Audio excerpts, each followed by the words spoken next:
for a lunch-size slice of lasagna is absolutely verbal. Does anybody else get home from grocery shopping and immediately want to cry? Why are we spending this much money on groceries? This is ridiculous. Let's dive in. I'll show you what I got, and you can tell me what you think we spent. I don't know. What are you guys spending? We're having a barbecue tomorrow. My daughter graduated. Hot dog buns, hamburger buns. Right? Keep it simple. Naan bread. We like to have that in the freezer. Milk. Normally wouldn't get a jug because there's only 2 of us home half the time, but when all 6 of us are here for dinner, that happens. Gnocchi. This is kind of a fun extra item because I like making the Olive Garden soup, the gnocchi chicken coffee kind. It's really good. If you haven't tried it, look up the recipe on Pinterest. Butter, because we use only butter. Sour cream, staple in our house.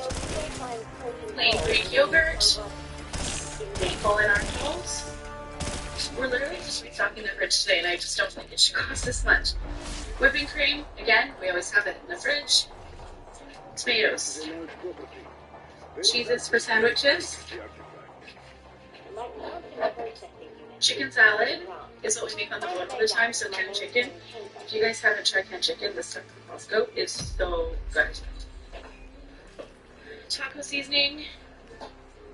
This was stupid. We bought croutons. I can make these myself like that. I don't know why I bought these. Better than bouillon. If you guys are using this for your soups, your gravies, and such, what are you doing? It's the best stuff. We've got grapes, hot dogs for the party, hamburger for the party, which we'll make our own burgers out of. Staples. Gotta have cucumbers. Berries for the little one. Not little, she's 18, she just graduated.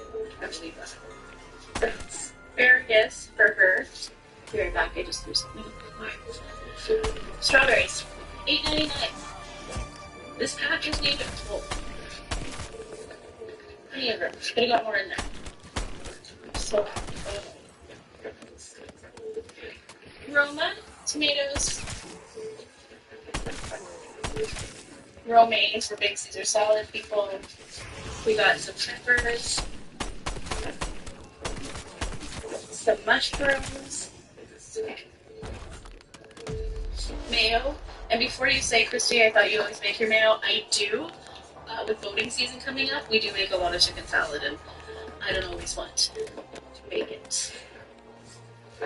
And coconut oil. That's it. That's what we got. What we pay. We know what you think. There it is. That's all the groceries that she got. She did do a video after this saying the price that she actually paid for all this, but someone in the comments guessed it, and they got it right. They said $327 for all of that stuff. Now, if you think that's worth it, honestly, in terms of Costco's, goes to Costco and shops, I can imagine that even being a little bit higher maybe in my area, but $327 just to stock the fridge seems a little high. But leave your thoughts about that in the comment section. I just spent $91 at the grocery store. And this is what I got. $91. Well, at least they got the paper towels there, right? So that should last you a while. But the rest of the food, I don't think will last you even half a week, depending on how many meals you cook a day. This is my impression of Galen Weston.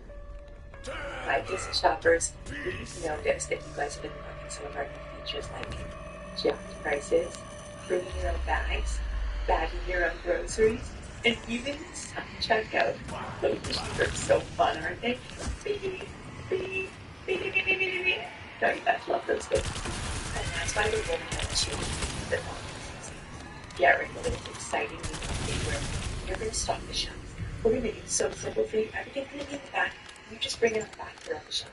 And we're going to leave box out. And that's the little example. You should like and clean the aisles, okay? And then when you're all done, after you pay for your groceries, get back on yourselves. Just lock up the store, okay? If you guys don't know who Galen Weston is, that is Loblaws.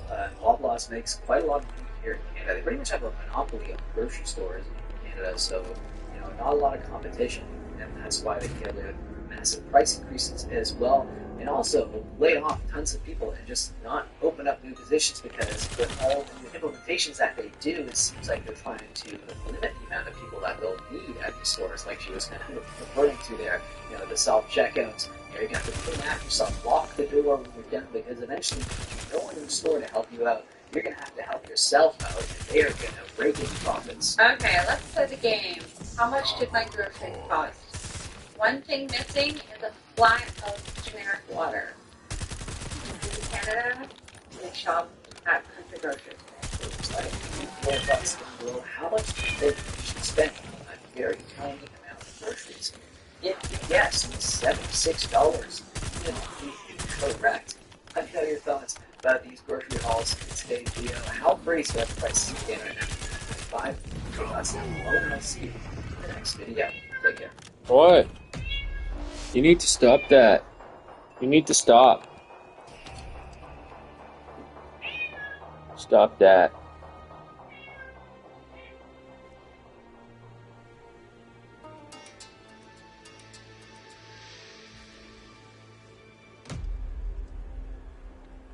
Realize quick, because I can't be out there. Like, you think I would sit there and put up with that, bro? I gotta eat every day. I'm gonna get what I need. I ain't gonna sit there and do nothing like you and laugh it away and pretend, act like I'm gonna eat this and that. Yeah, I don't do that. I'm gonna make sure I go out and get it and get mine and make my money and make my dough. You feel me? So we not the same. That's the whole thing. Like, you can do what you want to do, that's fine, but is it working? No. So at some point you would have to make a change. And that's my only point. So, it's up to you, homeboy. You know what I mean? Like I said, it's pretty crystal clear option for me. Either you can keep going like that, and it's clear as day, you're not going to make it like this. You're just not. Right? You're going to lose. Right? You're going to fail like you always have. Like these people on. Or, you could go ahead and swallow your pride now, and you can come over here and talk. And I can tell you how to get yourself out of this situation, because Batman always has the answers, right? Just like Batman is exactly who you would have to run to and could save you in the street. So don't say nobody would come to save you, because Batman worked as it's my job. So again, here I am trying to save you again, and you don't want to just cooperate and listen. You can come over here, I can explain to you and try to help you along the way so you get out of this situation. Okay? I'll tell you exactly what to do, brother. I'm a master at survival. Trust me. I'll tell you exactly what to do. And I'm giving you a little advice right now. Get the hell back on the street, get in the truck, do whatever you gotta do, right? Find a place that's local where you got a bunch of diners and jobs around and get you a job. That's what you need. You need a job. You don't need an excuse. You don't need to sit there and play with the dog. You need a job so that you can be able to feed your mom, feed your animals, and take care of the dogs that you wanted to buy. That's what you need to do. You need to get a job. It ain't no nothing. You're way past nothing, brother. So when you want to be a man, grow up, you come with me over here, and I'll instruct you step by step, because I'm a master of situations and surviving like this. And I will teach you how you can get yourself out of it, just like I did myself a million times in life. That's what I do, brother. I'm a life coach and I'm a spiritual. I do all of it. I'm a spiritual guru. I really teach people how to survive. I'm a survivalist. I'm all around. So like I said, when you want to listen and learn, you come talk to me. Whenever you want to swallow your ego into pride that ain't real and manifestation is fake, you let me know, okay? And then I can talk and I can teach you how to do this. Now, like I said, here's your option. You can either fail miserably like you're doing, or you can swallow your pride and talk to me, and I'll try to help you get through this and get along the way, and you'll have the help of God through me, right? Right? It's up to you. Either you're going to reject God or you're going to accept God. But if you accept God, right, through my offer and what I'm saying, and through me and talking to me, right, then I can show you the way, my brother. I can show you the real way. I can show you that God is not something we just talk about over here, but it's something that will actually prove in front of your face and get results instead of everybody else who just, talks. So, again, I can do that for you. And then after that, right, when we get done and Christina negotiates the $6.8 million guaranteed and all of that, right, well, guess what? You will have ample capital that I'll put up to build your business, run your business, build the farm, build everything you want to build. And like I said, I had already offered it to you. We can be co-owners and we go into business. But until you realize that I'm talking to you not out of a place of any bad feeling or anything like that. I'm talking to you from a place because I care and have genuine love for you as a man. And I'm talking to you as a man, and it's just not what you expected and what you wanted and what you were used to. It may not be what you want to hear, but nonetheless, it's reality. And that's what people don't get about me, is I'm not just some regular scrubber dude. I'm the man that my father raised and the man that God created. I'm a man. I'm talking to you as a man, man to man, mano and mano. You need to fix your attitude and fix how you're doing things. Well, like I said, all you got to do is come talk to me. Like I said, it's nothing but positivity. It's nothing but love, genuine. But I'm going to point out what you're doing wrong, and I'm going to tell you, hey, look, this is what you can do differently. All right? And then, like I said, you'll have the funding through me in the future. If you believe in God, put it to the test. Test your faith. Let's see if you believe in God. If you believe in God, then you should believe when I tell you I'm going to be filthy rich because of God. Because He's going to bless me. You see it's written all over me. I got an anointing over my life, brother. I'm the true example of faith that never unrelentless faith that never stops. So like I said, either you can not listen and fail, or you can listen and you can succeed and have funding for your farm, for everything, and then Shelly will be good. She'll be able to eat whatever she wants. The dogs will be happy. They'll be good. And that's all that I want, sincerely from my heart, brother, is for everybody to be doing well. But see, we can't do things the way they do them here on YouTube. This is why they're all in dilapidated circumstance. We can't laugh the problems away and run from reality. We can't do it. We can't run from reality like it's the chupacabra no more. Hold on.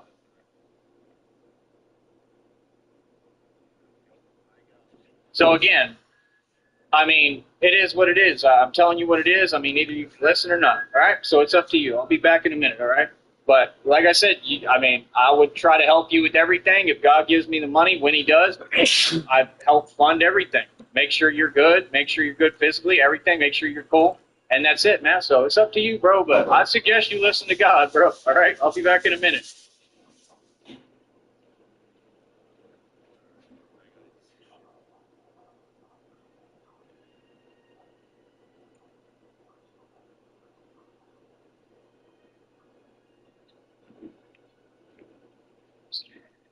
All right. What's up, y'all?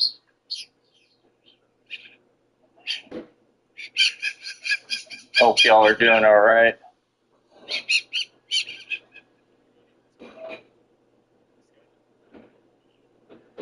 Those are beautiful bird noises.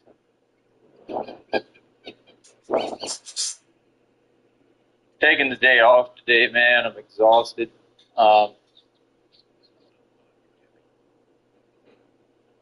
I just couldn't really sleep, but tried a little bit. But how's everybody doing out there, man? I hope y'all are doing well. Like I said, trying to, keep it coming on here with the videos and doing the best I can, man. That's all I can really do. That's the whole thing in my position. All I can do is give my all and do the best I can. The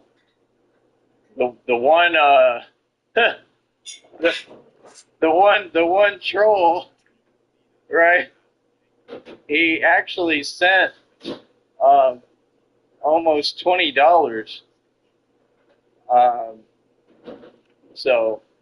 And I think he said happy birthday. I mean, I'm not interested in reading what you have to say, sir, but I appreciate the birthday gift sincerely from the bottom of my heart, but yeah, I don't. That's what they don't understand, I don't have to acknowledge you or read what you say. I mean, once you start saying things that,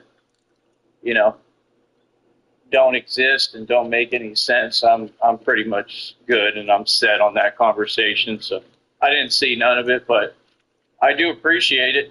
I mean, that's what matters, is just the fact that people are donating and showing some support. The fact that he sent me almost $20 for my birthday, I'm happy about that. So, I mean, that's the thing. I mean, when it comes to the troll stuff on here, I mean, you know, in our position as a creator, and I mean, there really is no other creator. It's really just me. That's the truth, sadly. For them at least, unfortunately for all y'all, right? But as a creator, I mean, all you do is just do your best. I mean, people are going to talk. They're going to say a bunch of stuff that, whatever. I mean, my whole thing is, it would be okay if it made sense. You know, that's all. I just, you know, but all that other stuff, I don't know what it is. That's the thing. We got to fix this platform, and we got to bring it back to reality. And that's what I'm going to be doing, and I guess working on without really trying. You know, I have a need for medicine.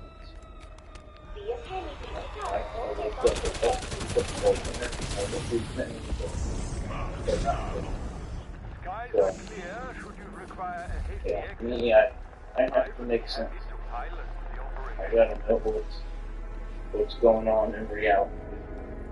So, end of the day, how do we put it? But I don't know. I want to talk about some facts here, like I've been doing. Charles Walford is, you're a funny guy, man. What guys? Like, you're a funny guy, man. Like I said, I mean, you know, I don't have any issue, man. I just dropped the link again. I just, you know, am pointing out the truth and the facts, but it is nonetheless the facts. And like I said, I mean, you talk to me, just like you said, you know, you made it seem like it was odd, you know,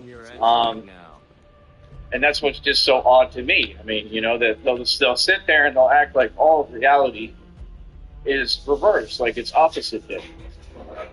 You know, it's downright crazy. I mean, you know, I mean, I'm not in your position. You know, I mean, like, trust me, I got problems. That man got problems. But they're not your problems.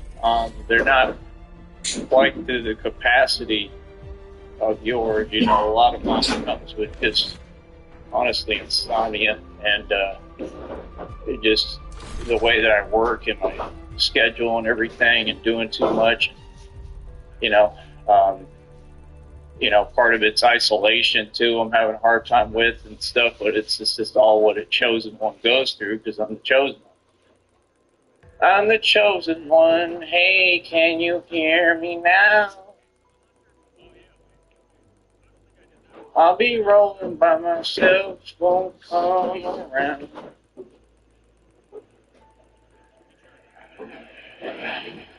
Can't remember the rest of that song. It's on here.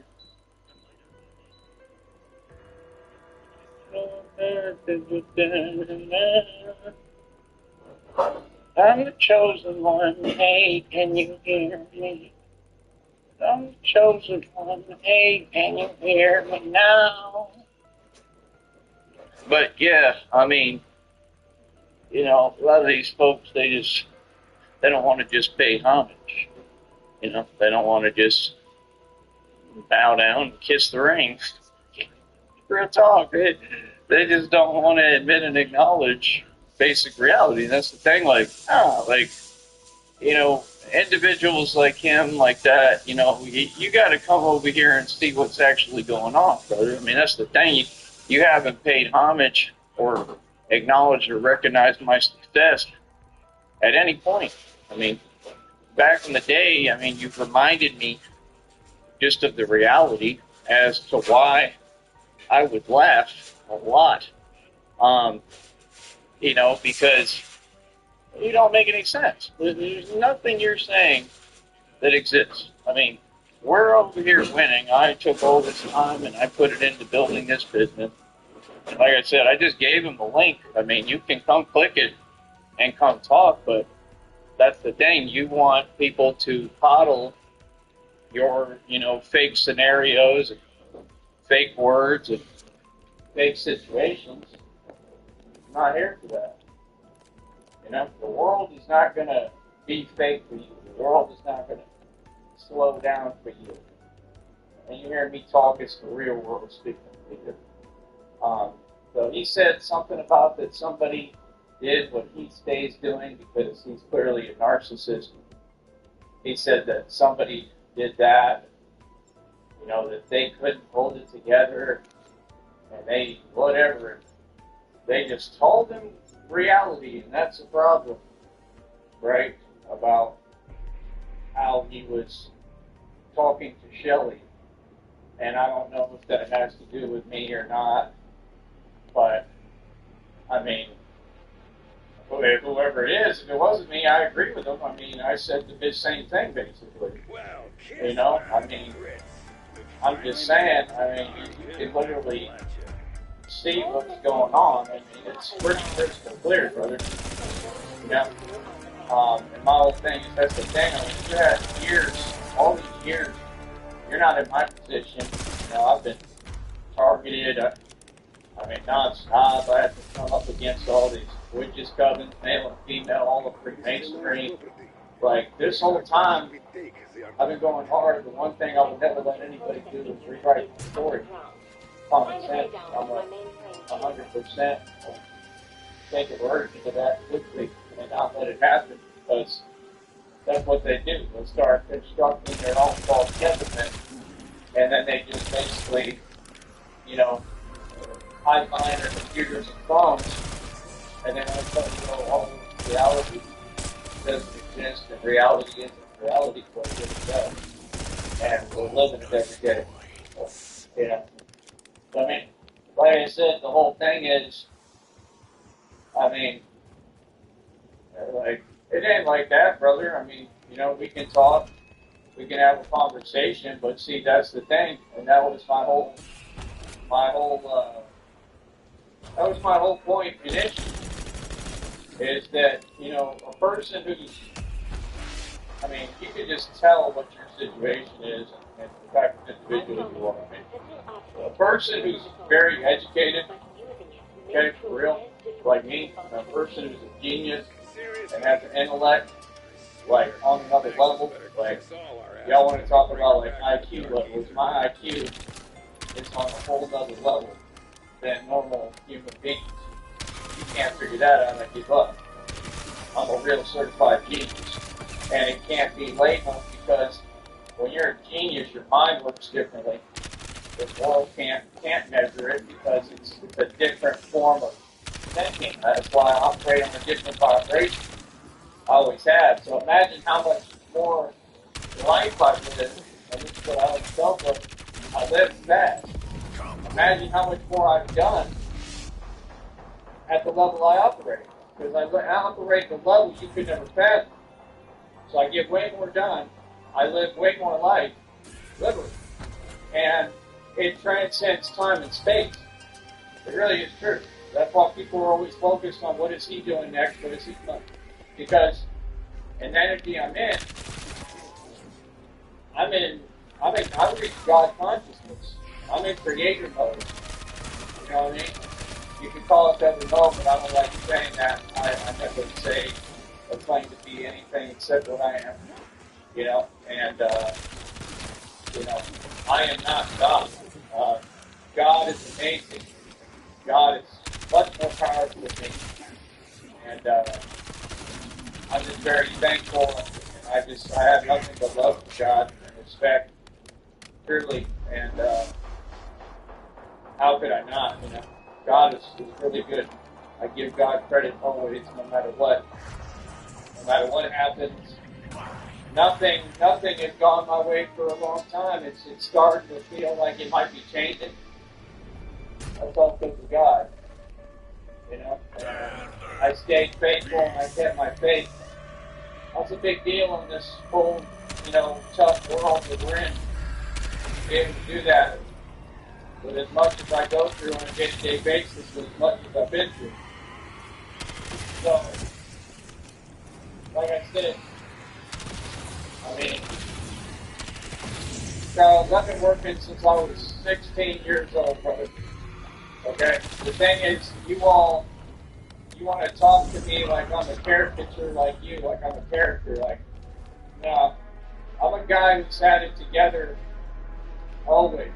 I've been on my own since I was 16 years old for real. And I can just notice your character, right? And I can see the type of individual and guy that you are. And what you're concerned about and worried about is that you know that I see through it all like glass. I see through it. I see through everything that you're talking about. I mean, first of all, you said, and again, this is just me paying attention. You said, what was it? You said that you were in Lexington, Kentucky. Isn't that funny? So you were in the same shelter that I went to. Yep. And I got stranded out there. I didn't even know that. That makes a lot of sense. That's where Charles Walker comes from, I think, Kentucky. So you were in that same shelter, I bet you anything, right there in Lexington, right there with the train tracks. I was there, Charles. I was there. I got stranded in Kentucky because of this church these evil folks. Okay? I went over there. They could feed across the street. Really good, too, about 3 times a day. I can't remember if there was another place you could eat at, I think. It was pretty cool. I think that was it, but they'd feed you 3 times a day if you could get over there at those times.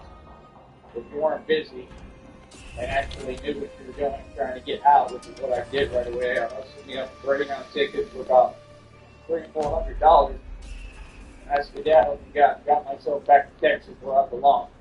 I'm a Texan. Texas! My family built Texas. Right? Latino Texas is one of the big ones. That's all, seriously. There would not be a Texas if it wasn't for me and my family and my listeners.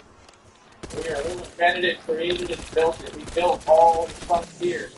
All of it. You understand? My family represents something called frontier justice. Go look it up.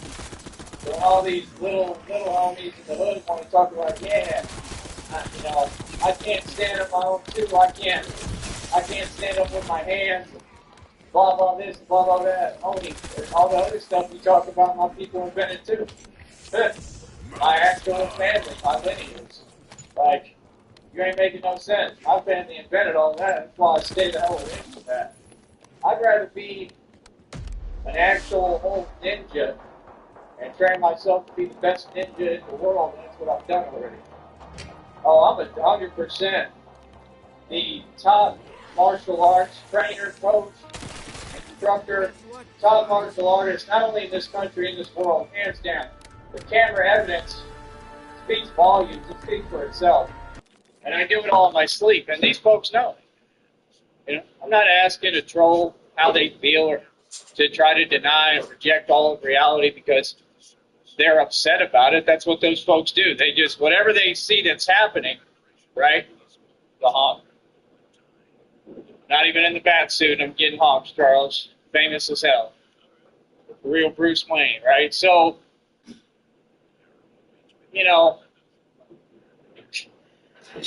it's just funny, man. I mean, what them folks do is something I've never understood. It's the weirdest thing, and we're not going to normalize it. And they try to say whatever is reality, they try to reject and deny it while they hide behind their computer and phone. I mean, I don't need to hear that. Like, that's not going to help me. I'm all right. So you see that this tree here is green. They'll say it's blue, and then they act as if they tell you that, they've accomplished something. Right. You're trying to feel comfortable because what I'm saying and the truth that I've already proven, it shakes up everything for you. It's called the shaking. That has to do with why I went through the shaking, but it was on an actual shaking with God. But, that it's called the shaking. I'm shaking things up. Yeah. You rattled the cages. Right? You're another one. I'm another one like you that rattled the cages. Right? See, that's what it's all about because these folks, I mean, you can tell what their issues are. Right? So, Batman deals with a lot of individuals that, you know, all the dogs are not barking. It's a very hard thing to deal with, but I do. I'm very patient about it. I do a very good job, better than any of you would, trust me. Very patient, extremely patient, okay? So, you know, I mean, like I said, brother, I mean, you know, I've given you the link. I've invited you over here. And like I said, that's what I noticed is, oh, you don't want to come over here, but then you're saying, you said you want to do the lab, but every time I give you the link, you don't click it and come on over. And then you said that you have to go panhandle. Listen to that famous word. This is what all of them do, same behaviors. Okay? I mean, there's nothing wrong with it. Every now and then, nothing wrong with it. There's not. You gotta do what you gotta do, but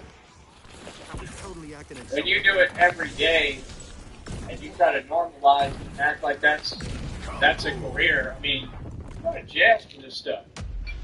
You know? I mean, the way that Charles is doing things, the truth is, you end up going to jail eventually because it all catches up to you. And they probably know who you are everywhere you go. So you can't really complain because you're not making an honest, earned living like I am. There's my baby. Oh, wow. I'm sorry, honey. I didn't know that. I'm sorry. Are you okay? That's cool that you saw the concert. Okay, honey.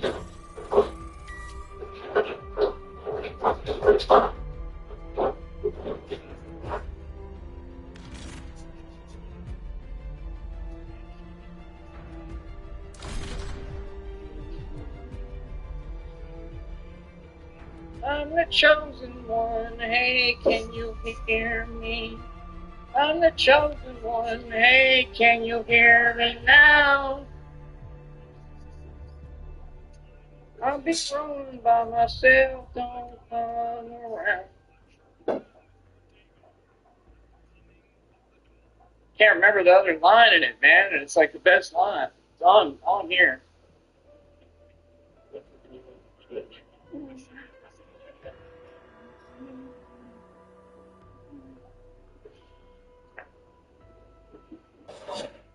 Oh, no, I'll have to remember it. Let me see if my message sent.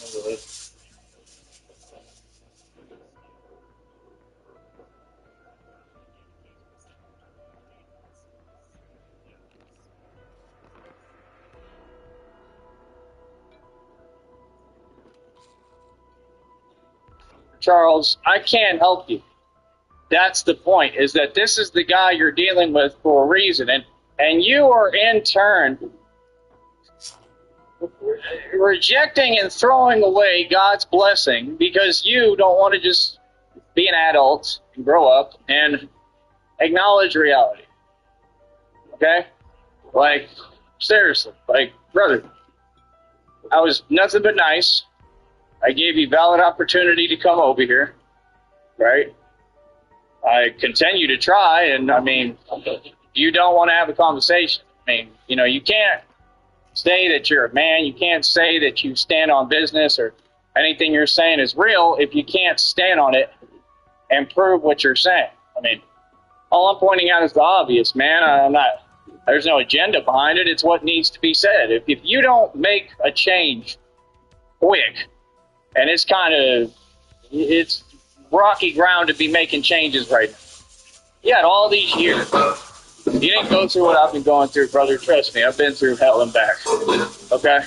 What's your excuse? Why are you not good by now? Why are you and Shelly? These are real questions. These people have a problem with real questions. Forget that. Why are you not... Now, why is Shelly not well taken care of if you're a man? Why have you not gotten a job? Why are you not working? You should be working at like a Carl's Jr. That's the type of individual you are. Nothing wrong with this. But that's what you should be doing. You know, I mean, that's success. You know, a man, you're going to see him work every job imaginable coming up to try to get to this bread and get to this paper and get him some assets and equity and everything, you know. And this is the thing, is that you just beg for handouts, and you want me to lie to you and tell you, oh no, Charles, good job, Charles. Trump's trade war. Inflation is dead. China, the economy, the best we've ever had. Yes, it's already been 6 months since Trump kicked off his presidency by announcing tariffs against China, Mexico, and Canada. This triggered a massive fall in the US stock market.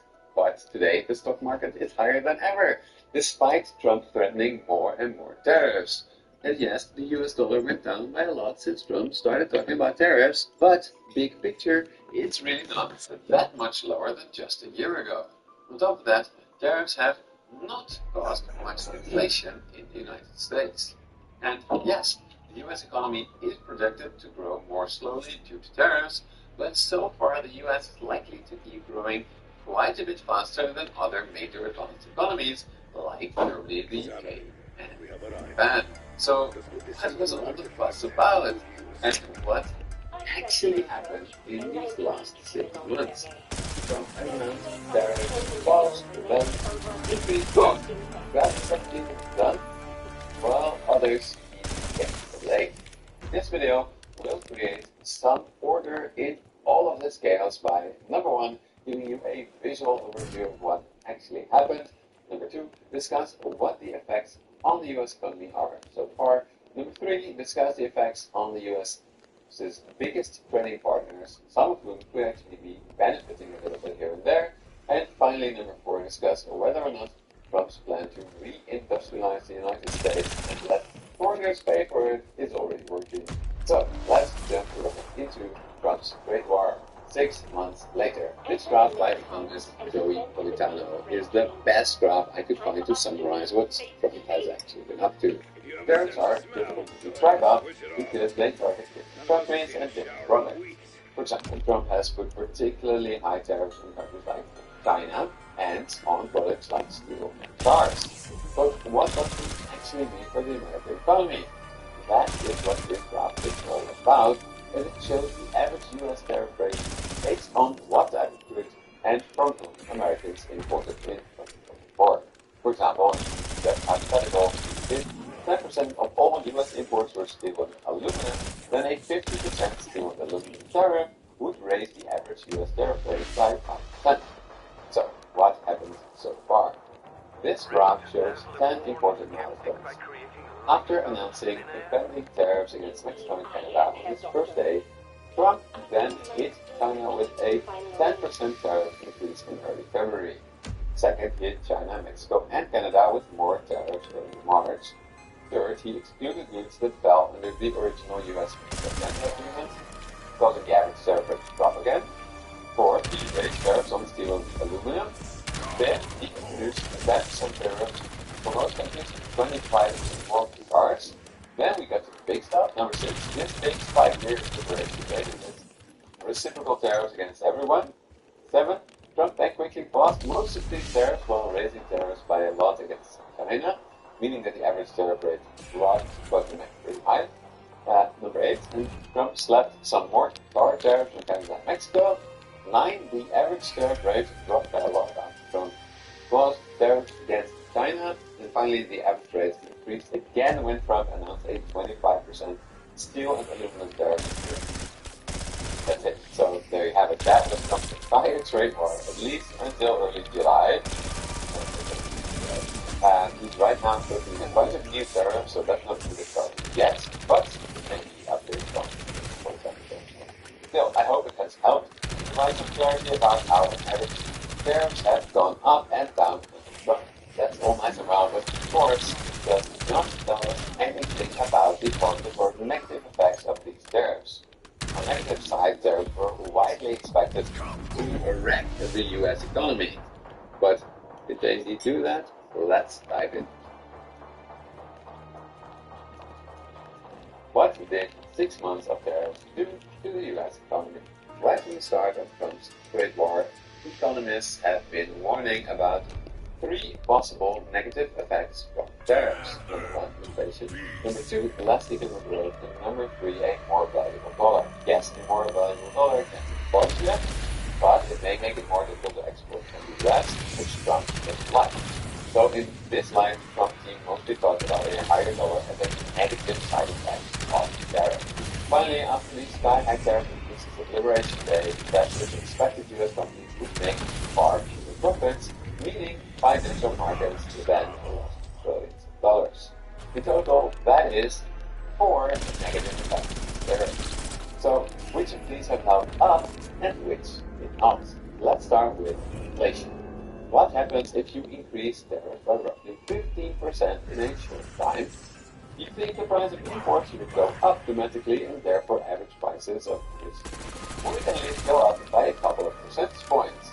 But here, inflation has not gone up. It continues to fall. Of course, it could be that inflation would have fallen away faster and some tariffs.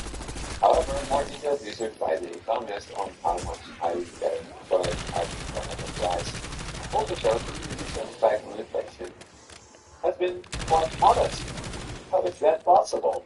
In a recent blog, economist Noah Smith discovered 3 reasons. First is that US importers bought a lot of stuff from China and other countries right before the tariffs came into effect.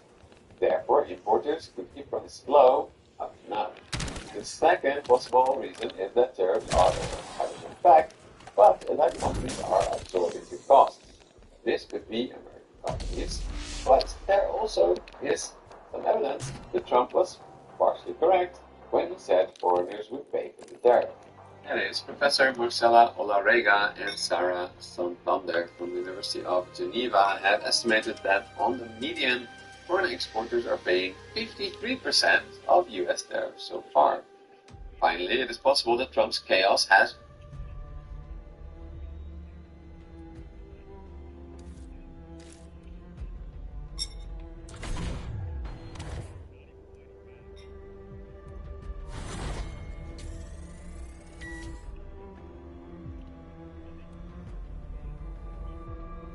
So Donald Trump and now the banks are setting us up for the biggest crash in history. What's going on today? Well, let me read you guys the headlines from Financial Times. Ready? It is JP Morgan explores lending against client crypto holdings. What does this mean exactly? So now you cannot borrow money against your crypto, Right. but maybe you can later? Yeah. So that's what we're talking about is like, can you use crypto as a collateral for a loan? And this is a big change. So this is JP Morgan from what Jamie Dimon, the CEO, has said in the past. So in the past, guys, Jamie Dimon has said that Bitcoin is a fraud and that it will eventually blow up. And that you use this stuff for drug dealers and murderers. Yeah. What we're talking about.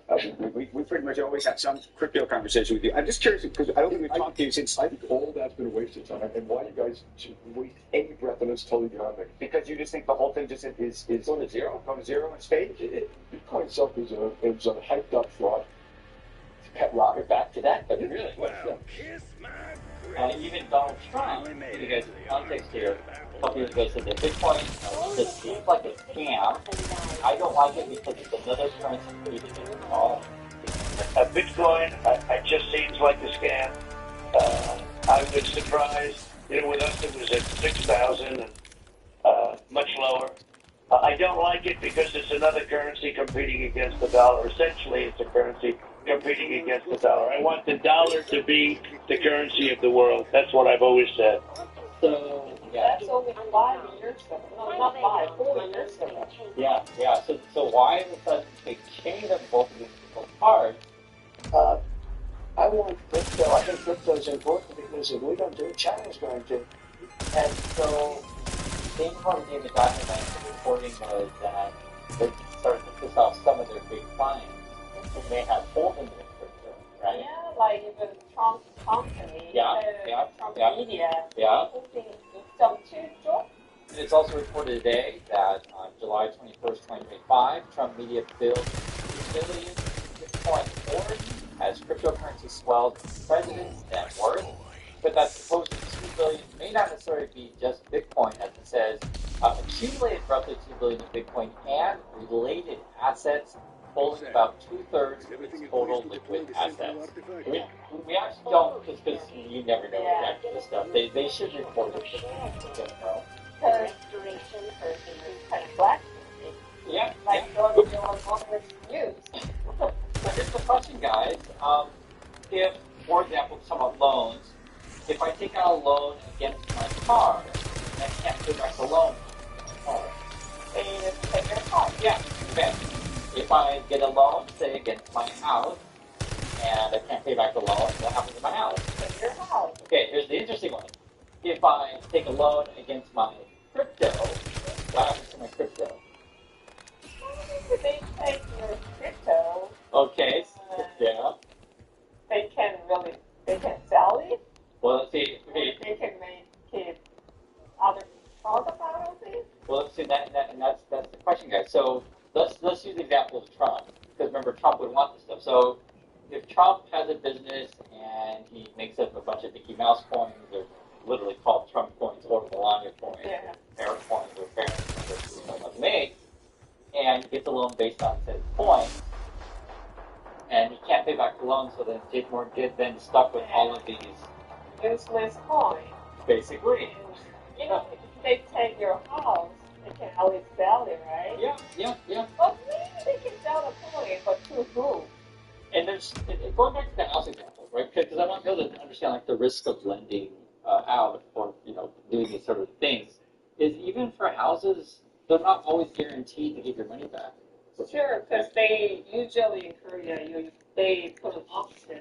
Oh, okay, right. Yeah, put an auction, and they sell it lower than the market price. Yeah, they'll take a loss. They just want to dump it because you don't necessarily want to hold this. If you're a bank, just for example, and all these people can't pay back their car loans or home loans, then suddenly now I'm a car lot, or I'm a house lot or whatever. But the crypto one's interesting because JP Morgan, they don't hold crypto on their books, so they don't really have the way to store it per se. So that's what that means. Then why they want to lend the money against The crypto. Oh. So that's the question. So the article don't mention Trump specifically, right? For example, it just says, oh, well, there's some clients who have crypto and they really want to get loans in dollars. It's like you guys see the scam going on here? It's like, hey, I got this crypto stuff. Will you please let me dollars? Because I can't really use the crypto. It's dollars. I can use it for something, right? And but yeah, you guys get crypto is a bad currency.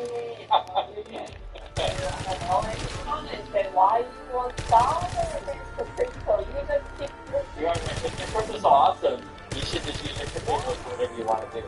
Now, it's actually interesting. They asked Jamie Dimon, why did you change your attitude on this stuff? Listen to this quote. This is from Jamie Dimon. It says, I don't think you should smoke, right, from tobacco, but I defend your right to smoke. I defend your right to buy Bitcoin. So he's kind of like saying, I don't think you should buy crypto, but you have the freedom to buy crypto. So like, go crazy. But does that give you confidence? I don't know. The smoking one's an interesting one, right? Yeah. I don't think you smoke, but you have free to smoke. So, if you're curious, currently Morgan Stanley and Goldman Sachs are not giving out loans based on your crypto. Just JP Morgan is thinking about it. But when this stuff was reported a couple of times, usually someone leaked it. Or this is I said the last time that it happened. There was kind of last time. Like, JP Morgan CEO. They started to change his mind. Yeah, they're going to act like they're going to do something, but maybe not. Yeah, because at the end of the day, you have to run your business. And if I just start giving out some loans to everyone, right? Like, what happens to my business and some of these things? The questions like, and I'm curious on you guys. If someone said, I got a bunch of crypto, please give me a loan in dollars, like, would you do it? No. Why not? What's the difference between a house or a car or? You can always sell it. You can make, you can sell that in the dollar. Okay? So what? Even if I have dollars. Why do you say you always sell car and house? Like, what's the difference between crypto? Because the crypto bros will say, well, at least you can only sell crypto. I don't know. We don't really trade crypto, so I don't know how easy to, sell and buy. So, yeah. Okay, so you're bringing up a good point though. Is like essentially the question is how liquid is crypto? What is the market for crypto? And then the other question would be which crypto are we talking about? Because part of what's going to happen after the JP Morgan makes an announcement, everyone's going to be okay. So give me the list of all the crypto I could use as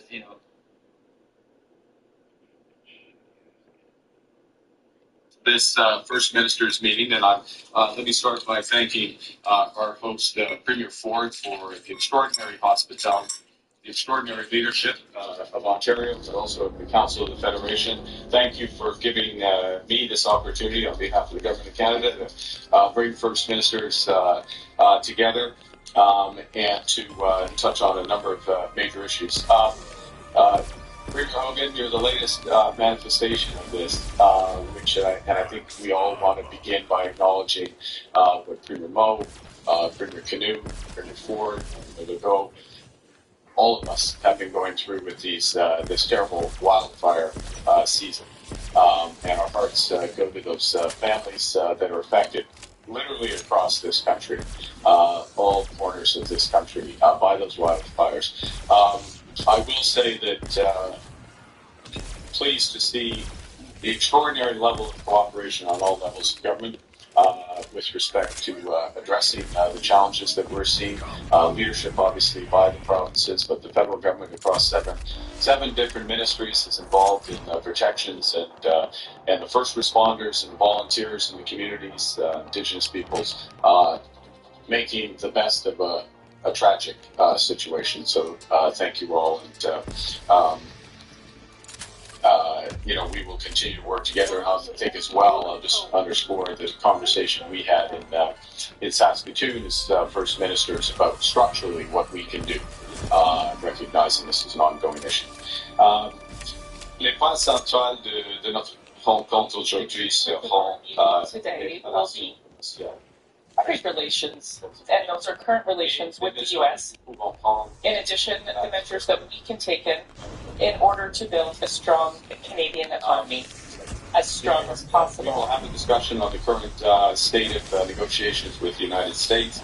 I will say that, as you are aware, our senior ministers, my chief of staff, and myself, were engaged in continuous discussions. Mr. LeBlanc will be reinforcing those discussions over the next few days in Washington with the United States. We are looking for the best deal for Canada. We are only going to accept the best deal for Canada. That is very much informed by our discussions. We understand as well that we all understand the global trade environment is changing, and there are some countries that are pulling back, that are restricting market access. But there's even more countries that are opening up to market access, and the premiers helped lead this with individual trade initiatives to Asia, to Europe, with partners around the world, and we are building on those. Part of what we will discuss is how we can be best coordinated to building positive trade relationships with reliable partners. What we collectively can most control is building a stronger economy, moving from alliance to resilience and division to unity. That will require two things. First, support for affected industries, lumber, steel, aluminum, automobiles, particularly. We had an example of that last week with a series of measures that we announced. We'll discuss the nature of those measures and how they integrate. But crucially, what we're looking to do is support those industries to build bridges, to build a stronger Canadian economy, to build forward. So if it's lumber, it's building more houses in Canada. It's developing new markets around the world as we work with the Americans. Secondly, we rightly focus in Saskatoon in start of June on major projects. And since then, and I want to thank you individually and collectively for your support. Since then, the One Canadian Economy Act, the federal act, has received royal assent. It's now law. Our new federal major projects office will be open by Labor Day, providing a single point of contact for governments, proponents, and communities for proposals. With that is this shift in attitude of the federal government towards major new projects from why to how. Why build to how to build, and how to work together in order to build. And part of that how is, and you had a meeting yesterday, I know, with First Nations. Part of that is continuous engagement with Indigenous peoples. These will be critical to our success. We met with hundreds of First Nations rights holders as well as the FN last week. I will be meeting with the Inuit Crown Partnership Committee 2 days from now in Inuvik, and at the start of August with Métis leadership to begin the process of setting out how we are going to cooperate. Les Canadiens nous ont donné un mandat. Canadian. Reddit is one of the largest sites on the internet, used by millions of people every single day. But, as with any publicly accessible website, it's also host to a number of questionable individuals. White Bowser is one such individual. A prolific member of some very unique subreddits, an anime gooner, a man who's obsessed with talking about lolcows to hide his own shady past. Because what White Bowser doesn't want you to know is that he cooked a minor, and he's been spending the past few years trying desperately to talk his way out of it. Born Earl David Doobie, White Bowser is a 31-year-old autistic man from Shelby, Michigan. While not much is known about Earl's early life, it appears he had a promising future ahead of him. According to one of his high school teachers, they envisioned him making a career out of digital animation. And he did follow that path, eventually graduating with a bachelor's degree in fine arts and game art. However, he was never able to do much with this degree, as he spent the majority of his life after college working odd jobs and living at his mother's house. But the story of White Bowser truly begins, like all great internet tragedies, on Discord. Ironically, Earl's infamy sparked on Discord servers owned by Smokey MCC and Kiwi Tapes, two YouTube content creators who dissect the events and general history of lolcows. For almost a year, Earl casually engaged in discussion in Smokey's Discord server without drawing any negative attention to himself. That was until one fateful night when a fellow member of Smokey's server, who was a U.S. Army veteran who had recently returned home, began venting about his poor mental state after serving, stating he was in a dark place and dealing with depression. Earl decided to respond to this distressed soldier, not by consoling him, but instead by suggesting that he should take his own life if it was really that bad. Whether or not this was meant as a joke or a genuine suggestion is hard to figure out, but Earl did claim in private messages that it was simply a joke and apologized, although the veteran was rightfully upset about it and responded with anger, explaining that he'd lost as many as 10 friends to what Earl was joking about, including one that did it right in front of him. But Earl's empathy quickly wore thin, and he began complaining about how tired he was, telling the veteran to stop in all caps over and over again.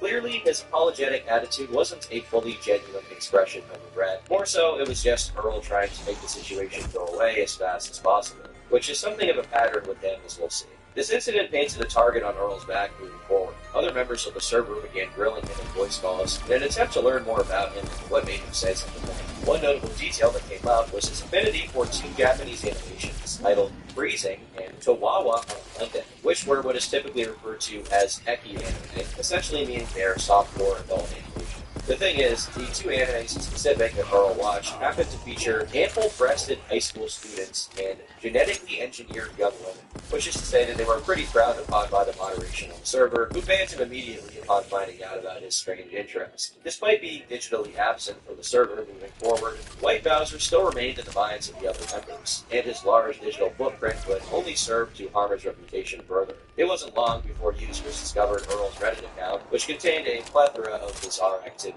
Some of the posts are just hilarious, like the time he showed off his yachts on r/big butt problems, but others are more disturbing, such as multiple posts where he claims to be the father of a young girl in the 4th grade. Not only does Earl not have a daughter, he's also admitted that he's currently still a virgin. Hold on, yeah? Okay, thank you. Now obviously it's not totally out of the ordinary for a man in his his mid-20s to early 30s who want to have a daughter if they don't have one, but it is particularly strange that Earl was fantasizing about having one on Reddit. And there are two prominent posts from that same Reddit account that truly bring Earl's character into question. For starters, Earl spent a bizarre amount of time on the subreddit r/big-boob-problems, which is a place more generously endowed to vent, discuss, and ask for advice in regards to the difficulties that come from being well endowed. One post in particular that Earl made to the subreddit showed him being lambasted by a fellow member, implying that a post he made was sexist. Earl later explained his reasoning for frequenting the subreddit, claiming that he was simply investigating users. What I wanted to do was I wanted to do a little bit of internet research. I wanted to cross-reference and check if people from our big group problems were cross-posting on another subreddit to see if they were karma farming what is it. Yeah, that's like not a pretty good idea. You're trying to find the other accounts of these women who are like, who gives a shit if they're karma farming? I admit I wanted to be a little internet detective, but sure, you call me weird for that. It really made no sense that Earl was concerned about the integrity of women among the big problems subreddit. Even if there were, I guess, bad actors using the forum to get attention, this realistically is not a problem that should affect him in any way. The reality is, Earl almost certainly used these forums for unintended purposes, and his investigation was more akin to research. But the most infamous discovery from his Reddit account was one that would haunt him forever. The day my life turned into an anime, a nearly 2,000-word Reddit post in which Earl admits to accidentally groping a 17-year-old girl. Disclaimer, this is the story of a man who flew too close to the sun. Some background on me. I'm highly religious and was raised to believe in Jesus Christ, God, forgiveness, and all the love.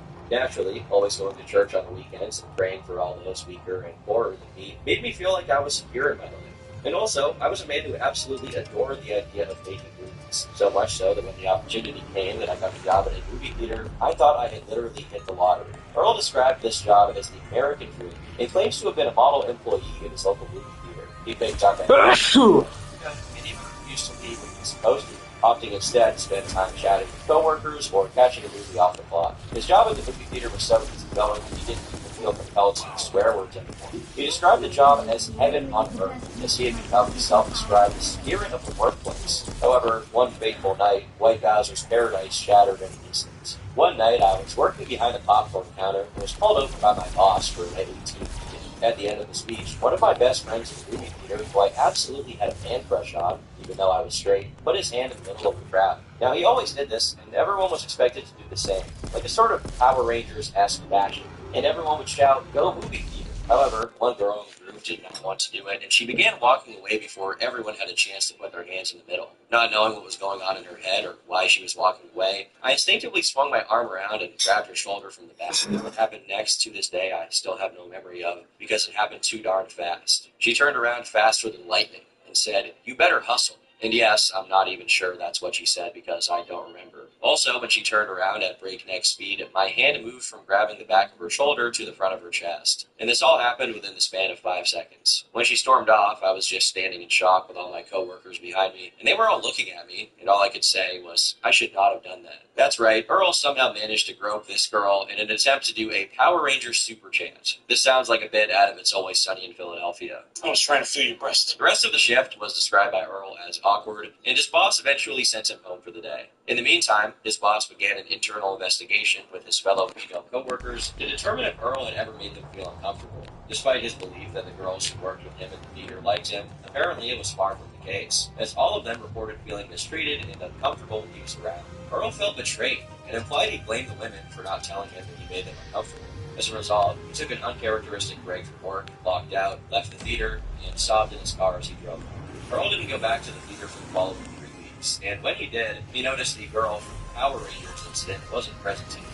A week after his return, his former manager pulled him aside to tell him that she had apparently been so traumatized from the situation that she had requested for Earl to no longer be allowed to hang out in the theater. Distraught, he once again ran out of the theater crying. In a last-ditch effort to right his wrongs, he sent a text message to the manager of the theater saying, "I was told I can no longer linger at the movie theater, even if it's to say hi to old friends. I was also told that because of that accident that happened with that girl, that I now gain from PTSD.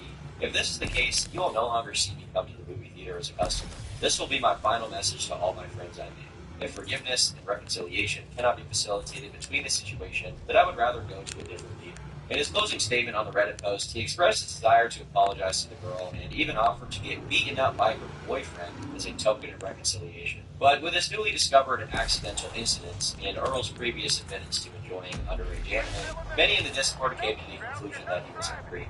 Consequently, detractors began flooding his private Discord server and hurling insults at him, accusing him of being a danger to children. His first attempt at trying to squash the rumors surrounding his proclivities came a few days later with a video titled "The Arguments Between Anime and Alien." I found scenes from the Japanese cartoon called Tawawa on Monday and Freezing to be sexually attractive.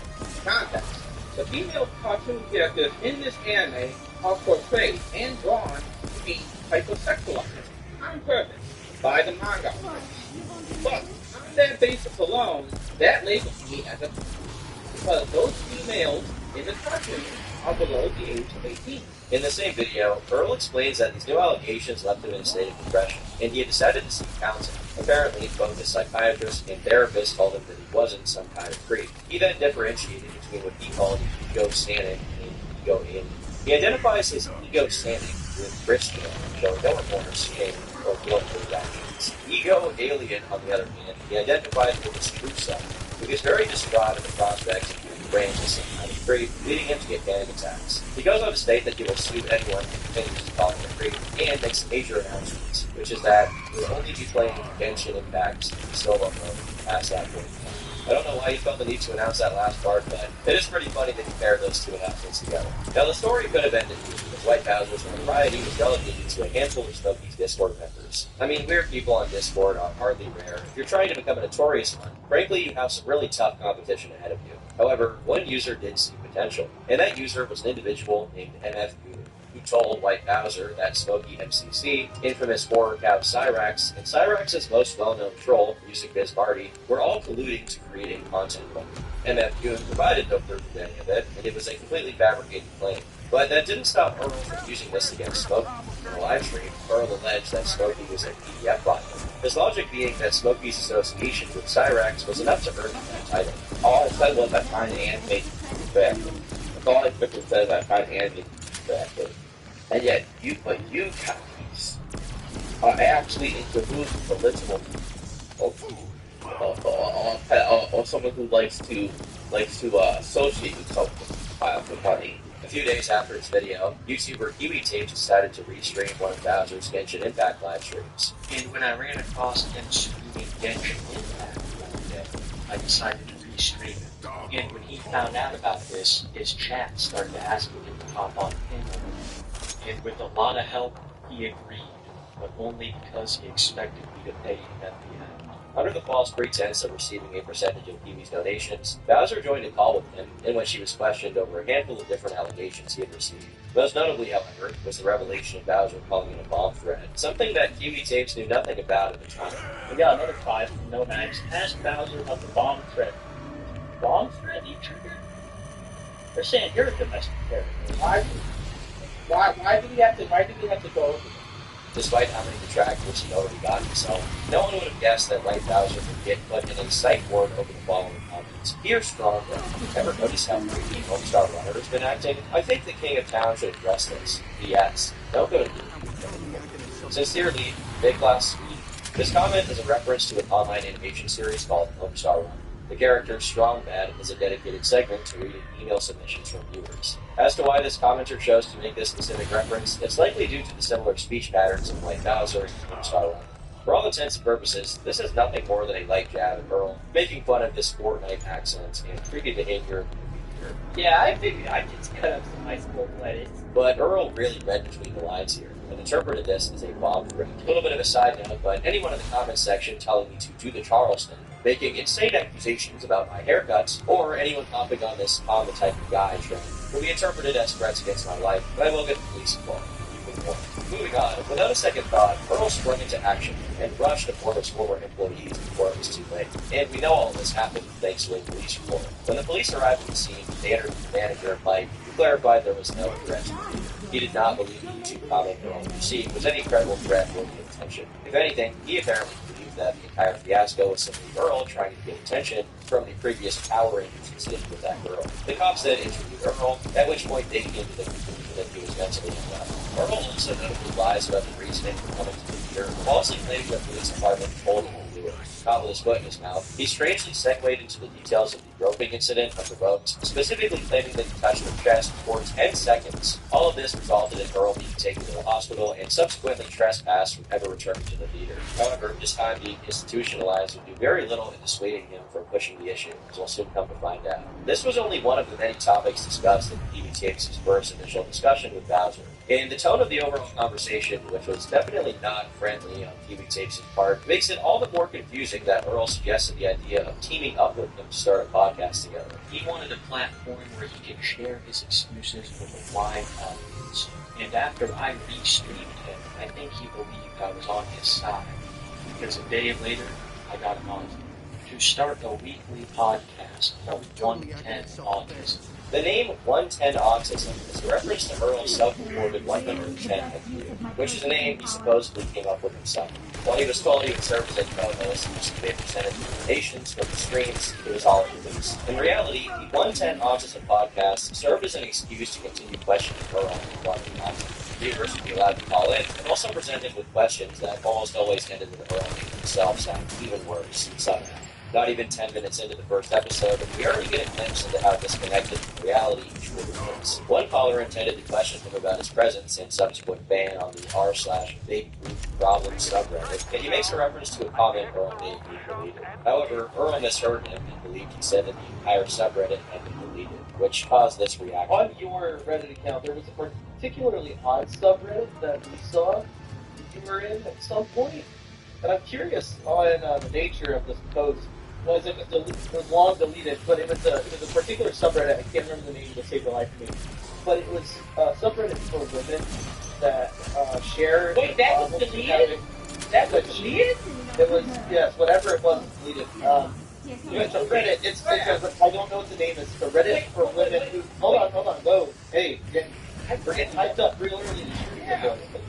This caller was attempting to question what his intentions were when engaging on the subreddit, heavily implying that he was harassing women in the community, but all Bowser could focus on was the backlog on the knockers he lost in line. To make matters worse, Earl carelessly admits that he has fapped to any posts on the subreddit, but of course, this wasn't even the tip of the iceberg for this podcast, and immediately continued to look cool out of himself. He bizarrely decides that it's appropriate to tell a story of his new trip visit with his younger cousin. When I went to the zoo with my little cousin and everyone, and my whole family, I went to the zoo with them, and one of my cousins, or my little cousin, not me, he pointed at, as he was, he pointed at, and he was really tall, he pointed at it, saying, hey, why is that cock look like a black dog? So I said to my little cousin, like, oh, wow, I guess all mammals look the same. And then my older cousin looked at me and just gave me this freaking look. Neither of these stories do Earl any favors in the allegation, and neither do his comments regarding his enjoyment of Chihuahua. For further context, Chihuahua is a show about a 15-year-old schoolboy who has a sexual relationship with an older man named Oni-san. While the older man's age is never directly stated, it's reasonable to assume he is, at the youngest, in his mid to early 20s, effectively making this anime about a high school girl being through. Even spending a few minutes on the fandom wiki goes to show how strange the show is, with girls even younger than the main character having their bust measurements listed, and a plethora of other young characters being through. But weirdly enough, Earl just couldn't shut his mouth about this. Instead, he admitted to pleasuring himself to the show, and only continued to defend himself on the podcast. As moments later, he asks for a direct source if the characters are actually high school teenagers, and also says that if they are minors, it's disgusting. At one point, he states that his previous actions don't reflect the person he is today, specifically stating that it's in the past. But when asked if watching Chihuahua is also in his past, he says this. So that Chihuahua was in the past?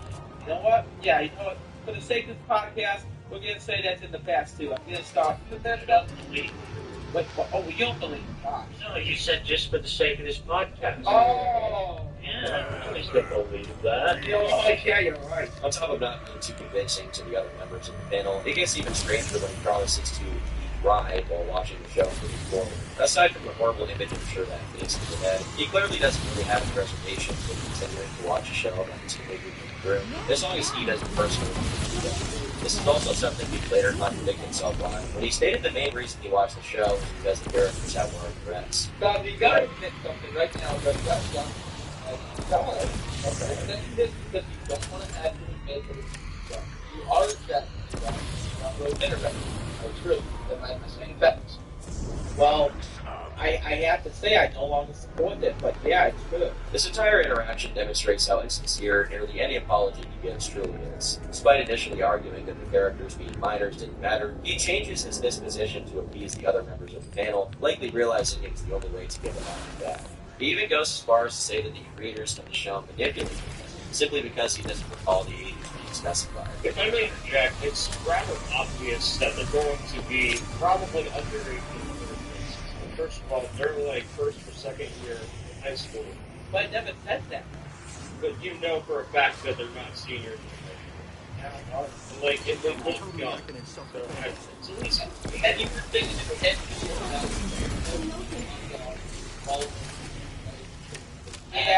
yeah, and you know what? I got with stuff today. The fact that these characters are in high school should make it easy to determine whether they're teenagers or not. As part of the discussion concludes that Bowser confirming that he not agree with any way, shape, or form, which immediately gives way to the topic of consent. Earl starts out saying the girl wasn't ready to consent, claiming that her twin sister had told him she was already 18 months before everything transpired. As the conversation continued, Earl was caught in a lie, claiming that he was 27 when he grew up with this girl, despite him previously saying he was 24 on Discord. At first, he plays coy, pretending as though he didn't recall saying this, before quickly admitting that he had intentionally lied, and then conceding to having a lying problem. And then I feel, maybe if I tell them the exact right lie, they'll tell me the truth and say this style, so I can save their life next. And that's... So and that also doesn't explain why you lied to, like, this has to do with being true and honest. Yeah. Yeah, but you're talking about one specific It does. I lied. Why you lied? It doesn't explain it, but I'm like, if I tell them of the lie, and they tell the truth, I will then know the truth, and therefore can stop the truth from happening. That's right. The guy who told a depressed Army veteran to take himself out actually really cares about people taking their own lives, and believes that lying to people in that situation makes them tell the truth about their ideation, thus allowing you to save them. If you think that doesn't make any sense, you're right on the money. Earl concedes that it doesn't make any sense, yet pretends that since he's witnessed so many people taking their own lives, that it's how he learned to hate, almost as a trauma response. The conversation takes a quick shift when he asks Bowser if there are any minors in his own personal Discord server, and he answers yes, referencing a specific user named T. This question was very calculated, as both Kiwi and Smokey already knew the answer, because he left the individual in Smokey's Discord and infiltrated the White Bowser server, privately messaging Earl and posting to a 17-year-old girl. Bowser had no idea about this until Smokey dropped a bombshell. Why would you keep her there? And why did you tell her to never tell me about it? Because I was worried, because I saw... Bowser claims that he wanted to keep her age secret, that she had been doxxed and harassed by other members, and believed that her being minor means a bigger target on the map. Of course, that makes no sense at all, and if anything, should have been an indication to not have minors hanging around. But this is the White Bowser we're talking about. Earl claims that he told her directly that she was too young to be talking to him, yet for some reason, this didn't prevent him from engaging with her, and allowing her to continue being a member of the server.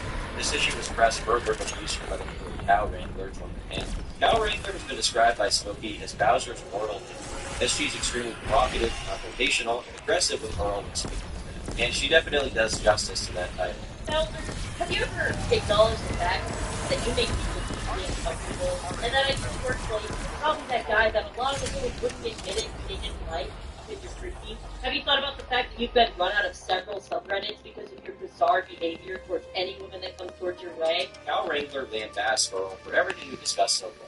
The Big Boob Problem subreddit, Chihuahua on Monday, the groping incident, and of course the recently revealed 17-year-old girl he was privately messaging. Because you told everyone that she was 17, and you told everyone else that you were telling her people that, so that if she was groomed or preyed on, she could tell you. You were taking her over the way. No! Treasures.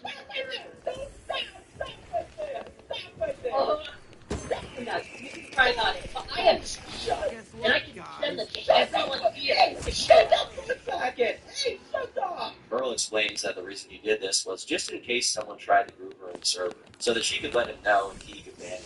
But this doesn't really make sense for multiple reasons. For starters, if no one knows her age, how could anyone know they were attempting to court a minor? How is any attempt at flirting or inappropriate conversation worthy of a ban if they can't possibly know their age? And this is also just extremely negligent, using what he believes to be an actual minor as bait to lure in child predators. If Earl truly believed that there were no predators in the server, or even a risk of it, the logical course of action would be to explicitly deny all minors access to the server. But the alternative explanation is quite obvious, leading Cow Wrangler to accuse Earl of being a creep himself, which causes him to have a mental breakdown. Bowser, you're a predator.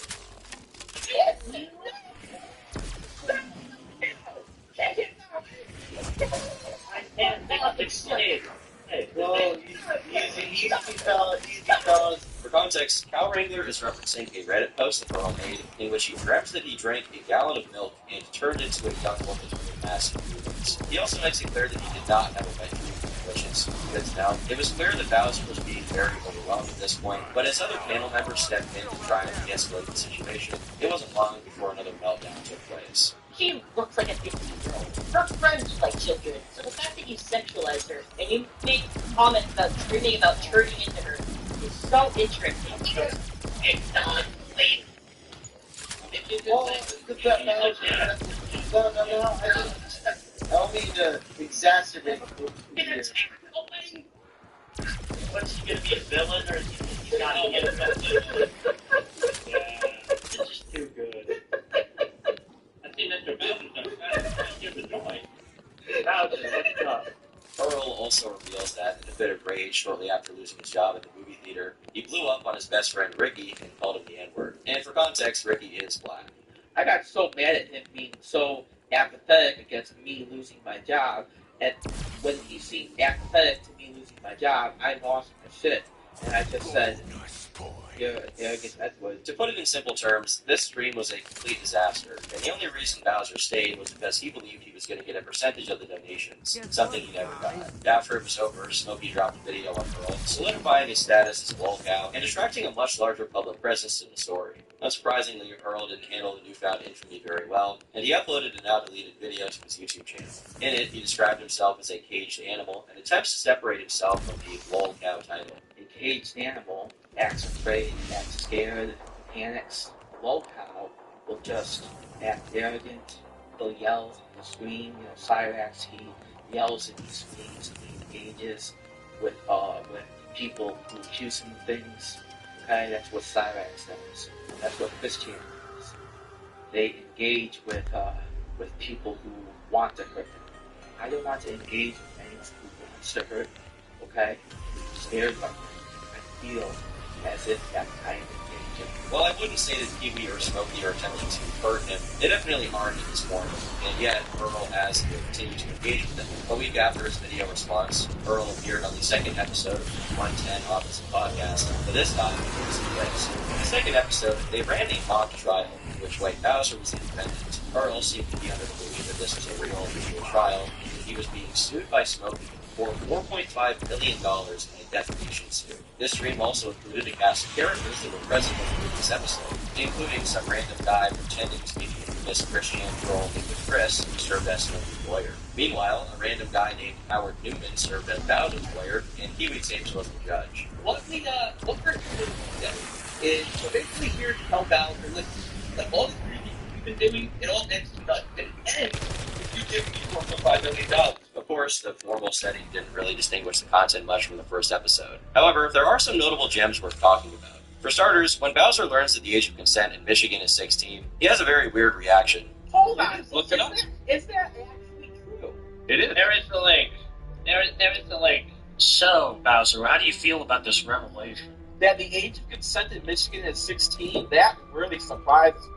Later on, we also get an appearance from Tony the Black Dragon. Now, Tony is a bit of a lolcow himself, playing a role in panels featuring Cyrax. He's well known for being in a wheelchair, taking pictures of underage girls in a mall, and is supposedly possessed by a black dragon lord who can curse people and summon spirits. He's one of the few people here who manages to make Bowser look pretty normal. According to Smokey, the reason they brought Tony in was to get a certified creep to assess whether or not Earl was also.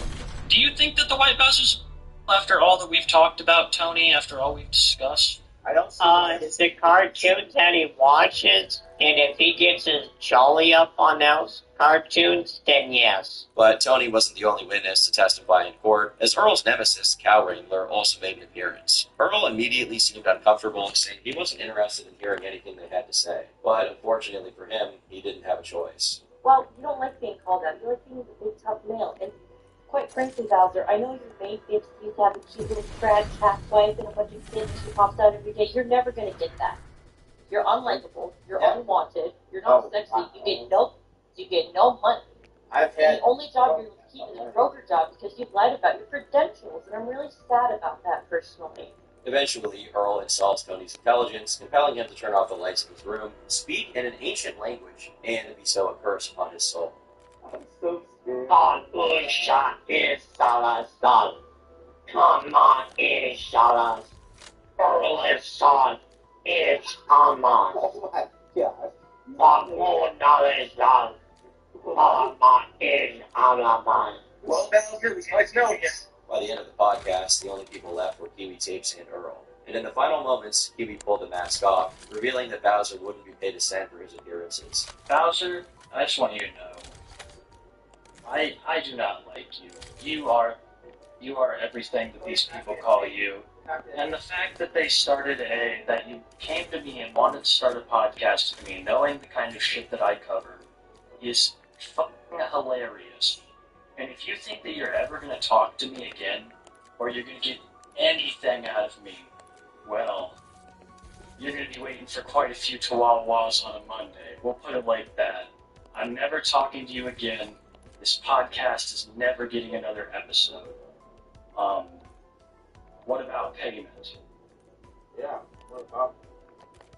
That's it. That was Autism 110. In the wake of the 110 Autism podcast, a new show titled Too High for Stupid was born from the ashes. Featuring Kiwi and Smokey, it continues to this day. For Bowser, things only got worse, as he finally got his own dedicated thread on Kiwi Farms. It seems as though Earl had reached a breaking point, as he was now more infamous than ever, and was desperate to seek revenge on the man who was responsible, Smokey. I've been traumatized by this entire situation with Smokey McCrack or Smokey MCC on YouTube. This morning I went to the police department and filed a witness statement against Smokey's YouTube channel and against the videos Smokey has made of me. I'm done. Not only did Earl have intentions of reporting Smokey to the police, he also vowed to report his channel every time he was quote-unquote slandering him. Of course, this was something that couldn't be ignored by Smokey and Kiwi Tapes, as they began reacting to a video of Earl echoing the sentiment on their podcast. Is Bowser? I think Bowser's finally getting his group of Dio taking me down. Listening closely to what he says. And the more it happens, the more rights I have to report his YouTube channel. Right there, right? The more whites that he has on his channel. He's getting all of his Aryan brothers together, and he's going to do that. It wouldn't be long before White Bowser himself caught wind of it and joined in on the discussion. At this point, interactions between Earl and the boys began to blend together, with Earl calling them evil, degenerate drug addicts, and the two of them calling him a child predator. However, a notable revelation came when the fake Liquid Chris informed them that Earl was continuing to behave inappropriately. Bowser has a secret Discord where he streams porn to my... What? That's that Christian troll. What is he talking about, Earl? I don't know. This claim in and of itself doesn't seem too far from the truth, because Earl had quite literally admitted to it on his live stream the night prior. And you know what? I didn't stream the children, you idiot. I did not stream children. I streamed cartoon hentai to children, you idiot. Under the name of Daddy Butcher, Earl Doobie ran a not-safe-for-work server full of minors. In it, he made announcements of when he would be streaming adult anime, followed directly by, "Get all your homework done, kids." In another screenshot, Earl claims that they were all in voice chat watching John Cena assault a 13-year-old, whatever that means. These are in addition to a ton of other gross and disturbing statements that you probably just couldn't say around people under the consent in general. This was, by far, the most clear-cut and obvious evidence against Downey that had been released up until that point. Although Earl saw fit to dispute how legal it was in the post, which read, "I don't know how many times I have to say it. I did not break the law. If I did, the police officers who voluntarily showed up to my door would have said so. And honestly, they said the opposite. They said, these trolls are idiots. So there you go. Showing hentai in my anime Discord server is not against the law. There is a big difference between hentai anime and real stuff. Notice Earl's choice of words here. He intentionally mischaracterizes his actions and is able to make a true statement without revealing the whole story. Yes, it is legal to stream not safe for work content on Discord, but that's not really what he did. He streamed it directly to children, something he admitted to himself. It's possible that any officer that showed up to his home would lie to him. Now, Earl did eventually leave the server, but only after this was brought to light, which made a lot of people speculate that he was clearly trying to hide what was going on. He often uses the information of the server as a way to vindicate himself, but it obviously doesn't work. As it also later came out, there were images of young Indian children being sent to the server. Not a good look. On the same day as his post, Smokey uploaded his second installment of Earl's Meet the Lolcows episode. This was likely Earl's breaking point, as 3 days later, he announced a sabbatical from the live stream. People thought maybe he would finally be taking a break from the internet, getting his life in order, and avoiding this entire internet debacle. But they were wrong, as not even a week later, he announced that he plans to begin daily uploads on YouTube. I'm going to do daily uploads to the YouTube. That's right. I'm going to start doing daily uploads to this YouTube channel and start acting like a real lolcow. How would you like that? It seemed like Earl was trying to take control of his destiny by pretending to be a lolcow instead of actually being one. Like the time he titled one of his live streams, 30-year-old man offers hand in marriage to legal lolly. Of course, it didn't last for long, and Earl continued bellyaching without smoking. This is because everything Earl does is strategic. In every video, he makes hypothetical attempts at getting the metaphor of a monkey off his back. And his next stunt would be one where he set out to fully atone for his sins and achieve absolution. Man, all the talk about White Bowser is making me so tired, and there's snow outside so cold. Man, I wish I had something to perk me up. What was that? Gamer Subs? Gamer Subs is the greatest energy drink in the game. It's got 0 calories, 0 sugar, and it tastes way more delicious than any other energy drink in the freaking game. Here we've got Grandma's Ashes, excellent flavor, one of my personal favorites. Here we have Anime Girl 5, still iffy on the marketing, but it does taste good. And then we've got Chug Juice. You guys like to chug? And don't forget the fact that it's way more affordable than soda or other energy drinks. Oh my god, there's 100 servings in each one of these little tubs. That's 40 cents per serving. What are you doing? Use code TOM to get 10% off your order at GamerSubs.gg. Bless me, O Internet, but I have sinned. This is the White Bowser here, and I'm showing up for confession. I'm innocent. I dressed up in full church garb, and we're gonna get straight into it. Your eyes and ears do not deceive you. Earl appropriately and tastefully dressed up as a church pastor and prayed to the internet for forgiveness. The strangeness is, it pales in comparison to the feared Pope and consistent logical fallacies that plague his 53-minute-long confession. Not to mention that Earl carelessly uses the first name of the dog frequently throughout the video. While Earl does admit that what he did was wrong and he regretted it, he can't help but excuse his behavior and even pat himself on the back. He recalls approaching the young girl's brother and apologizing for what he did to his sister, something that he said took balls. He also references his co-workers Nick and Gio, telling them that it was his fault and that he just elected. However, when Earl begins describing his broken situation, he describes it as an anime moment. Now, bear in mind, I was really quite in shock when the whole thing went down. I had never touched the booth before. My hand slipped and touched her chest, that's all I can say. It truly was an anime-esque moment. This accidental growth is apparently a relatively common trope within anime that typically ends sickly lighthearted fun with no consequence. While Earl continuously refers to what he did as outstanding and shameful, he also almost seems to revel in the experience. He describes the situation as the day his life turned into an anime. Earl wants to escape the anime too. He wants people to feel bad about him getting fired, while also gloating about his epic anime moment when he got to the lead for the first time. Say, congratulations, freaking more. A common tactic you might have noticed is that White Bowser attempts to excuse his actions, not through explanations or apologies, but rather by separating himself from accountability entirely.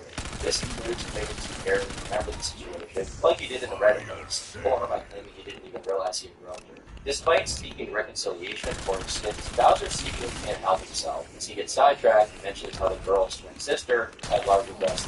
The craziest part is that she was kind of a flat chest.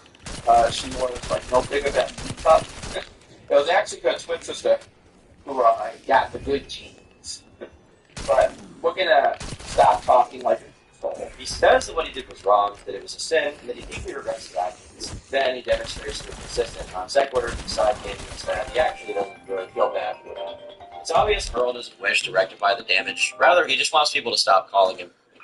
Hello? Good on you.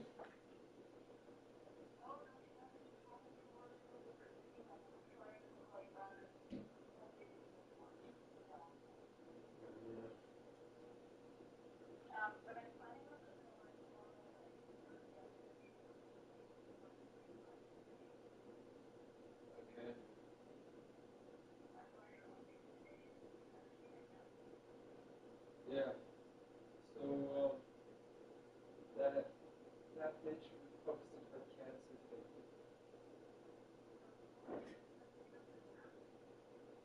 Yeah.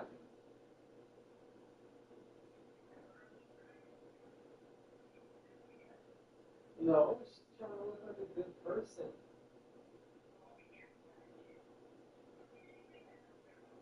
If she was trying to get money and raise money for kids with cancer, why wouldn't she put any of her own money in? At least like $5. Her goal is $1,000, and that's still at $0. She can't even put $5 of her own money in. Yeah. Like, how could you expect other people to do what you don't want to do?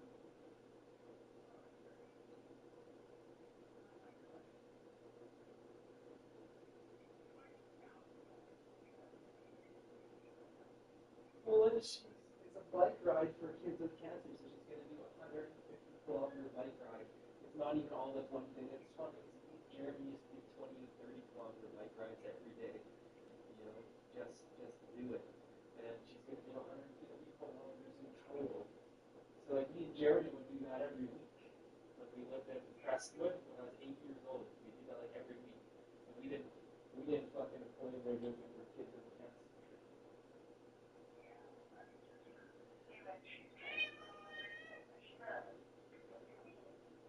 Yeah. It's pretty clear they don't care about other people. They don't care about the shit she did to me.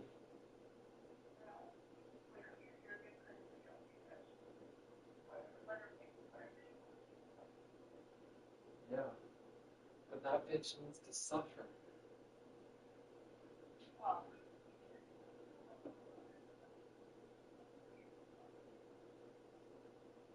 Yeah, I mean, she did take out that loan and then drop out, and then now she's back in college. So, yeah. The only problem is that if Pat and her mom helps her out, but if they don't help her out, then yeah, she's fucked. Yeah. No. They better not, though. Well, I guess you'll never know, but maybe they don't. I don't imagine they would help her because that's a lot of money, and like people should learn how to pay for that themselves if they make those kind of choices.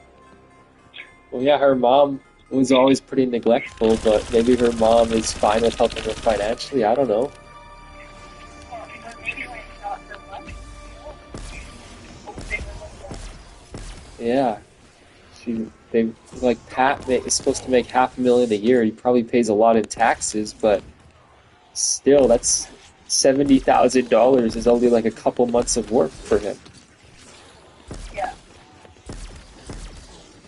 Well, so it goes on, but in the end, she ended up with debt. You don't finish, drop out of one degree and start another one and finish that. No debt, nobody does that. So your parents are in, that's not even her dad. Yeah, but Pat treats her like he's her dad. He kicked his daughter out of the condo, but lets Haley live there. I know, but you can't, you don't know what goes on. Yeah. Like, there's no way he can be that much of a loser. It's not his daughter. Like, and he didn't even raise her either. He was like 15, 16 when her, like, they started dating. So. Yeah. Well, yeah.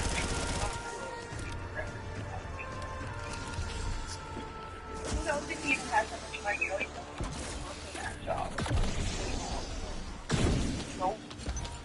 Yeah. Well, and he probably needs to save a lot of money for retirement and stuff, yeah, since he's so old. Well, that's right. Well, that time in his life before that guy. Yeah, but I'm pretty sure they sold their acreage and they moved into a normal house, so I bet they have a lot of money in the bank. Or maybe they did that because they didn't have a lot of money. I'm saying, you never really know. They could be going broke. Like, you have no idea.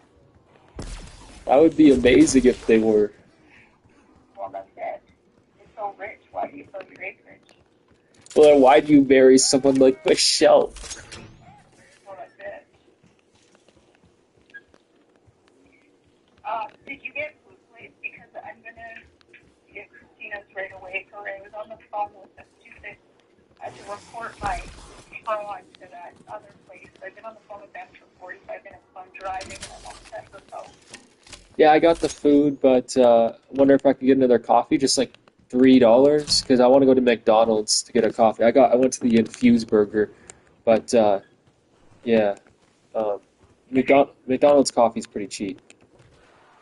Yeah, just give me like 2 minutes till I pull up at her house, and then I'll transfer. Okay, definitely. I'm not gonna head out for like 20 minutes anyways, but yeah, I want to get another coffee. Like I said, I'm out. Yeah. Yeah, we'll have to talk tomorrow. Yeah, definitely. Okay. Well, yeah, I will give you a couple minutes. All right. Yeah, I'm excited that my birthday's coming up. 24. That's So you're 41? Yeah.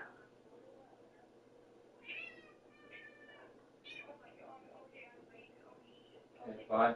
Bye. Okay, bye.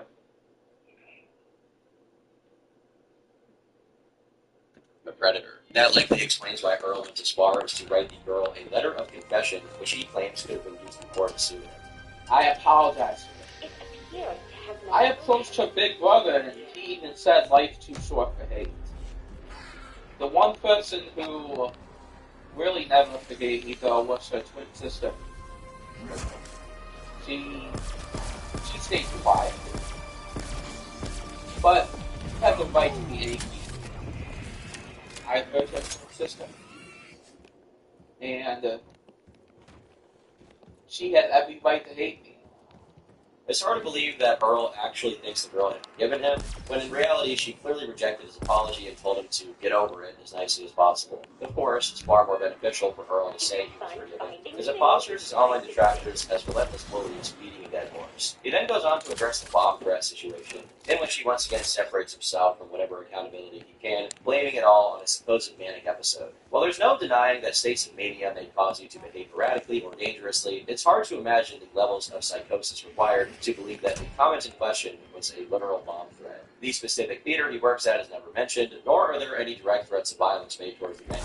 The White's Bowser may not be the sharpest knife in the drawer, but he isn't that incompetent. It's far more likely he saw this as an opportunity for redemption and forgiveness in the eyes of his former co-workers, and he took it. But if he thought he couldn't get any more delusional than he already had, you'd be dead wrong. The supervisor did that, which she lied to the police, I'm wondering, why in the crap with the supervisor of the management home, a good friend of mine, why would she lie to the police about everything that happened?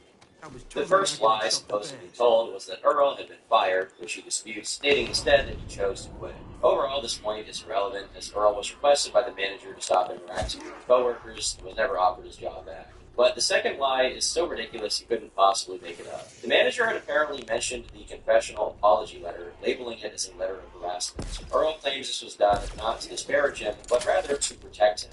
He didn't want to disclose to the sheriff what exactly that letter said, because if she did, I probably would have been taken away in handcuffs for Loki. I would have been taken away in handcuffs for groping an 18-year-old, even if it was unintentional, because of what that letter said. However, the supervisor of management home lied about what that letter said. She did. She lied to the police about what that letter said. Just to save me from getting arrested. The mental gymnastics here are truly baffling. To describe the letter Earl had written to the young girl as harassment is anything but wrong. back seems to correlate perfectly with reality. But Earl had decided that this true statement was actually an intentional lie to save him. And of course, he frames this as his former employees protecting him, showing that they still care for him after that. These past 5 months, I have tried my utmost damnedest to make people realize that I didn't mean for any of this to happen. That I truly am still disgusted with myself for what I did. That I still truly feel shame for what I did.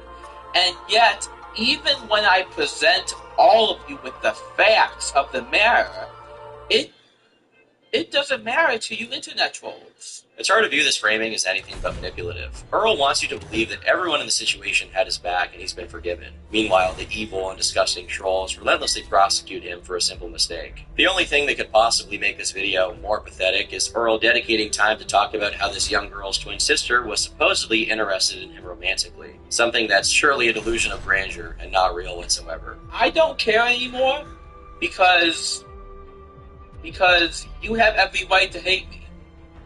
You do. What I did was wrong.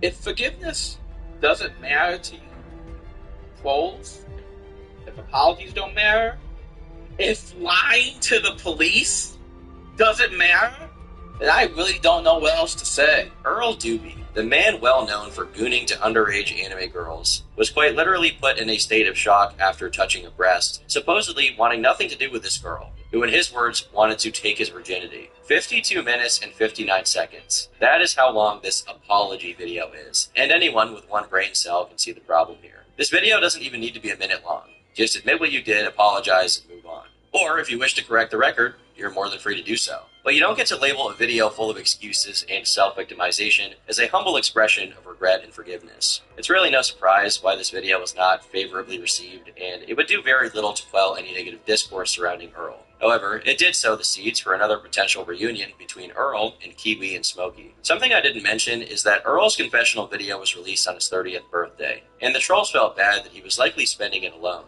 with his virginity still intact. So, they did something nice for him, locating a clown that lived near Earl's residence. This clown, who was completely oblivious to the situation, live-streamed himself visiting Earl's house, believing the other members of the call were Earl's friends trying to cheer him up for his birthday. When he knocked on the door, Earl's mother answered, and almost immediately slammed the door in his face. While the prank was relatively harmless, it did terrify Earl, who now feared for his safety and worried about potential swattings. On the bright side, with Earl's recent apology and invasion of privacy, the boys at Too High for Stupid had the perfect opportunity to rebuild the bridge under the guise of forgiveness. Yesterday was really stressful. Yesterday was very, very stressful for me. Very stressful. So I just wanted to chill and play chess today, but if you just want to solve this within 30 minutes so I can get back to chess, that's fine. Well, yeah, I think that's a good start. That's a good start. I'm sure you can guess how this went. Just like with every other call, Bowser fails to take accountability, and ultimately nothing of note came from it, aside from a few funny clips. However, one massive revelation would be revealed in the coming days. Supposedly, someone managed to get into contact with the girl that Bowser had accidentally groped, and she told a very different story from his. While this discussion seems to have never been archived properly, Earl does not seem to deny this discussion's validity, with the girl stating at one point that she was considering getting a restraining order. Of course, Earl would never admit to lying about this himself, and he claims that he was lied to by the girl's twin sister, who had supposedly claimed to be 18. This is extremely hard to believe, as it's almost certain that this girl's age would be brought up to Earl at some point during the investigation, or his many transgressions with former co-workers. Tell me at no point during this whole thing they said she was 17, during any of this. It was 2 years ago, Smokey. I don't remember that much. It's so strange that Earl is capable of remembering arbitrary interactions where the girl is directly lying about her age, but can't for the life of him recall the revelations that these statements were complete lies. Bowser also continues to show little respect for the situation, as the day before his appearance on the podcast, he would send Smokey a message in which he once again compared the situation to anime. Smokey, I want to let you know that we are entering Season 3 of the Bowserverse, the animated series. Season 1, the movie theater incident and Discord server arc. Season 2, the Tony Black Dragon's curse, as well as the start of the 110 podcast, and the threats of legal lawsuits, as well as the police calls and everything. And now we are entering Season 3, which starts with the apology arc and the truth coming forth about everything. Now, if you have the misfortune of remembering the Discord server full of minors that Earl ran, he sheds light on how he came to power there. Like, what does that mean? Passion for it. Well, Like, in a Discord server. Like, what does that mean? well, Like, you're just there a lot? No, not even that. You would post images of anime, and not and when I say passion, I sort of mean dirty passion, because there was a lot of dirty passion posting of anime stuff. Okay, so dirty passion is what they were looking for, and that's what they saw in you to make the kind of... No, let me finish. Okay. The way the anime Discord server worked was the more passion you showed for anime in the Discord server, the more you moved up the ranks. You heard that right. Bowser entered the server full of degenerates sharing not safe for work content with minors, and he was such an all-star at it that the former owner crowned him the new king. However, days later, even more information would come out from the girl. And this time we have screenshots. She claimed that Earl hadn't frozen in place after touching her. He actually proceeded to fondle her and flick her nipple. She claims that he was forced to leave if he didn't want to get arrested. She also denies that her sister was romantically interested in him, saying that she just felt bad for him and wanted to be nice. On top of that, she confirmed that Earl was not only fired from the theater, but also prevented from working at or even visiting any other franchise under the same brand. It seems all of this had become too much for White Bowser, and in an attempt to hide from these revelations, he decided a rebrand was in order, changing his channel name to Knight from Afar. I just want to be a knight from afar and not the White Bowser anymore. I don't want to even be I don't want to be associated with my past. I want to make a new future for me, that's all. Bowser spends the majority of this video talking about how much physical and mental pain he's endured for the last 5 months. But he didn't really manage to garner any sympathy from the audience. Instead, Smokey pressed Earl on why he lied about being fired, and omitted the fact that he not only groped this girl, but also proceeded to fondle her. He ultimately had no answer for this. When asked for a direct response to the text messages that were leaked, he once again used the excuse that he didn't even remember the incident. Bowser is able to remember so many details about this situation, but for some reason, he can't remember the single most important detail of the whole thing. But because Bowser didn't acknowledge the situation of being fired, he was pressed once again for an answer. From there, he claimed that since he was in debt from unemployment payments he received, that meant he couldn't possibly have been fired. This doesn't really make sense because anyone is able to receive unemployment benefits regardless of being fired or directly quitting, but whatever. Earl had no real ground to stand on, and he eventually left the call with nothing to say. However, there was a different individual that Earl had no problem talking to. If you've seen my videos about Cyrax, you'll probably know who Music Biz Marty is. For whatever reason, Earl began speaking with Marty directly on stream, and you might be surprised to see how empathetic Marty was to Earl's situation. I don't really have any issues with you. I think you've been getting a bum rap. Okay. People want to label you as this sex predator when, let's be honest here. In the state of Michigan, the girl was 17, so she was an adult. So how would that make you? I don't understand that at all. Of course, with how nice Marty was to Earl, he continued to appear on his streams over the coming days. Many were not pleased with this for obvious reasons, leading both Marty and Earl to comment publicly on the situation. The latter of which praised Marty and his fans for the warmth they had shown him. Marty even went as far as sharing Earl's Cash App on stream, wherein he supposedly received over $1,000 in donations. However, it seems their relationship fizzled out for some time, and White Bowser content would come to a standstill. Unfortunately, that didn't stop him from spiraling, once again changing his name on YouTube and implying that his departure from the internet was inevitable. He also grew more and more paranoid in regards to real-life harassment, which culminated in him leaving a sign up in front of his house, which says, "This house has been targeted by cyberbullies and internet criminals. Please leave me alone. I have a disabled mother to take care of. I am leaving the internet." In early August, Earl revealed he had just been released from a psychiatric hospital after a failed attempt on his own life, simultaneously posting on his community tab in an effort to own the haters. Earl was clearly becoming more and more erratic, with his long and drawn-out rants potentially being indicative of a manic episode. But as we would soon find out, Earl was only moments away from another insane chapter. In the summer of 2023, the local police were called down to the theater that Earl worked at, where 2 employees wanted to report disturbing voicemails left by Earl. In them, Earl vaguely states that he'll likely be on the news soon and wants to find a resolution before the situation escalates. If you don't choose to call me back, you won't have to wait long. I'm going to be on television within the next 7 days. I decided to do one last action one last resort move because my lifespan living hell for the past 8 months. This is obviously a horrifying implication, and with Earl's unstable behavior, it was only fair to assume the worst. Whether he would be on the news for an act of violence, or for some acts perpetrated against his own well-being, the two employees were greatly concerned. The cops decided to follow up to determine what exactly was going on with Earl. From there, Earl apparently explained to the police that he had been writing numerous letters to a plethora of government agencies in an attempt to report his cyberbullies and trolls. The cops eventually left under the belief that Earl appeared to be in a good mental health space. However, it appeared to be far from the case, as not even a week later, they got called once again in regards to Earl's harassment. This time, it was in reference to a text message Earl had sent one of the employees. Now, the guy he was texting was named Giovanni, and is likely the same Gio Earl had mentioned earlier in his confessional video, who he called a friend. You want to know what, Giovanni? You can tell the girl that I have permanent official trauma right now. I have become almost borderline agoraphobic. The fact that she messaged to those insane, evil psychopaths on Facebook is putting more than just my life in danger. They are targeting everyone that allies with me, including my friends, my family, police officers, and even leaders of the Catholic Church. I really hope she's happy with herself. She is the one who owes me an apology now.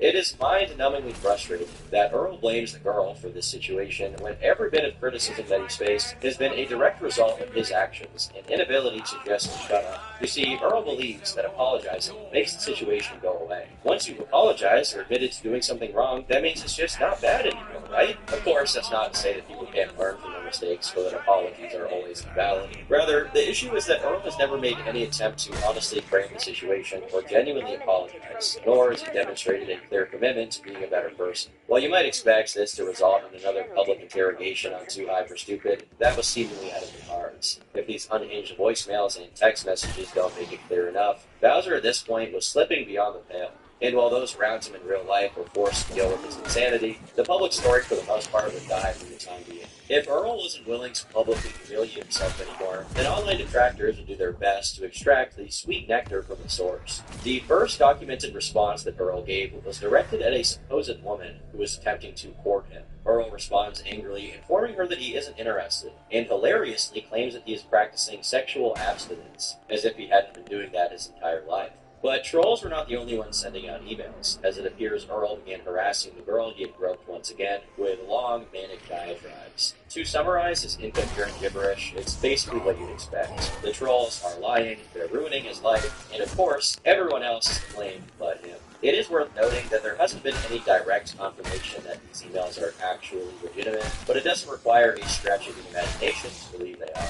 But obviously, this didn't prevent a few of the more passionate trolls from continuing to send him emails. Surprisingly, in one response, Earl gives a very sober perspective on the situation, uncharacteristic of his previous statements. I'm well aware. I have no one but myself to blame. I'm also aware that I cannot win this. Even if medical, local law, and federal law all find me innocent and not a predator, it will not make a difference. The public perception is set in stone now. What's done is done. Of course, Bowser would go right back to his old ways, claiming the people who hate him are racist, and even potentially members of a very controversial political party from 1930 Germany. Keep in mind that this is just a single sentiment of the thousands of words he typed out to just one individual. After this point, he began ignoring hate messages sent to his email address, leading many to believe he wasn't responding to any at all. However, after someone sent him a sympathetic message, the white Bowser reemerged. Despite feeling comfortable enough to respond, Earl acknowledges that anyone who reaches out to him is more than likely a troll. He also claimed at the time that he got the situation and not caring. An unlikely sentiment considering he's still engaged in the situation with this email. He goes on to say that he won't respond to any more messages moving forward, something he would eventually contradict a few days later. But before we get into that, Earl also made a very curious claim that the police had secretly been spying on him for 4 months while working at his job, and that the cops had come to the conclusion that he was innocent because he never approached anyone under the age of consent. So apparently Earl is admitting that he warranted enough of a threat for his local police department to conduct a covert operation on him for almost half a year. Obviously this story is a complete lie, but it's funny to think that Earl actually believes that this makes him sound innocent. Another email sent to him asked for details of a supposed letter Earl is attempting to deliver to his victim, likely similar in nature to previous letters. Rather than ignoring his email, Earl dedicated time out of his day to type paragraphs just to inform them that he wasn't going to reply. few days later, another batch of screenshots were released that featured much of the same lunacy demonstrated by him. However, one statement truly shows how delusional Earl had become. I do not fear the patrols. I have an entire police department in my city on my side, protecting me and defending me. The trolls can do nothing to me with local law enforcement on my side. Even if the FBI shows up at my door tomorrow, my local police will tell them to dismiss any accusations they were told because they were not credible. The idea that the Federal Bureau of Investigation would find enough evidence to investigate Earl only for them to be turned away by local police is so detached from all reality that I doubt even Earl truly believes this. But with the White Bowser, things tend to become a bit samey. Much like his podcast appearances and community tab posts, it gets to the point where I'd just be repeating myself for hours. So, for the sake of brevity, we can move on from the mountain of unhinged emails he sent. After some time without a peep from him, on the 28th of January 2024, Smokey MCC revealed on Twitter that Earl Doobie had filed a privacy complaint on his channel. This supposedly resulted in his entire channel being demonetized. However, the decision appears to have been quickly reversed. Earl was then retreated back into hiding for some time. But if one thing was for certain, it was that he couldn't control his own impulses to respond forever. In April of 2024, the White Bowser posted a handful of comments on Reddit. In it, he asserts that the girl he groped was actually 18 at the time, retracting his previous admittance that she wasn't. His reasoning being that her twin sister worked as a bartender in 2021, and at the time, only individuals above the age of 18 were permitted to work in that position. He claims that this is proof, when in reality it hardly proves anything. We can't just trust the White Bowser at his word, especially given how he himself has admitted to being a compulsive liar, and there's no verifiable evidence that her sister actually worked that position. The same day these comments were posted, Earl reached out to none other than Smokey himself via email. In it, he reveals that he apparently has a wealth of insider knowledge and admits to checking his Kiwi Farms thread constantly. He then goes on to say, "The truth has been revealed. I never groped a minor. All of you lied. To everyone. That little house of cards you built, it's all going to come crashing down. You really underestimate your opponents. You forgot I know how to play chess." I can just imagine him pushing up his glasses like an anime villain when typing this. Bowser then released a video to his channel called Whatever Broski, in which he compiles different screenshots that attempt to paint a narrative. As to what that narrative is, it's difficult to discern. But it's worth pointing out that in this video, he goes on to dox his former coworkers, Giovanni and the twin sister, by sharing their LinkedIn profiles. By the way, nowhere does it state that the twin sister was ever a bartender, which means that this video achieves nothing aside from making Earl look like a jackass. He then posted a few more meme videos, in which he crudely edits a picture of him, pictures of Kiwi Tape's profile picture, and Smokey's profile picture, on top of a scene from the show Supernatural. In the description of the video, he promises to make an official return in February of 2025 due to the trespassing order at the movie theater being lifted. I don't know why the trespassing order being in place or not prevents him from using the internet, but I digress. In the next video, he records a call to a different movie theater in Wisconsin.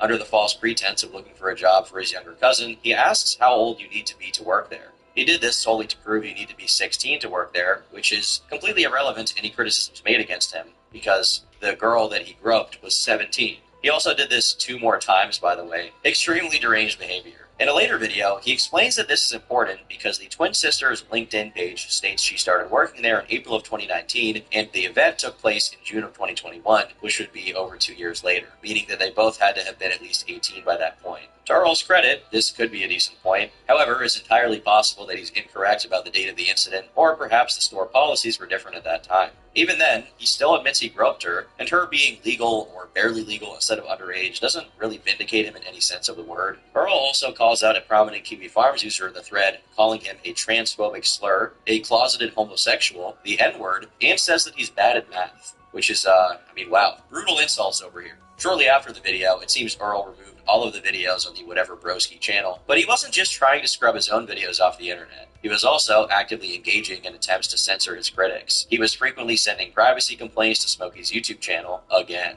In a new Reddit post, Earl denied any involvement in reporting Smokey's videos, while also claiming that he personally had moved on from the situation. Not to beat a dead horse, but as long as Earl keeps engaging in discourse and making videos about this stuff, he has not moved on from anything. There are a few other notable tidbits here, though, like the revelations of a White Bowser documentary being made by an unnamed content creator, as well as addressing his alleged firing from his new job. This comes from a supposed former coworker who anonymously posted to Reddit. He claimed that Earl had been fired for violating a workplace policy regarding purchasing items while on the clock. It also turns out he was fired 2 other times, only to be rehired thanks to his membership in a union.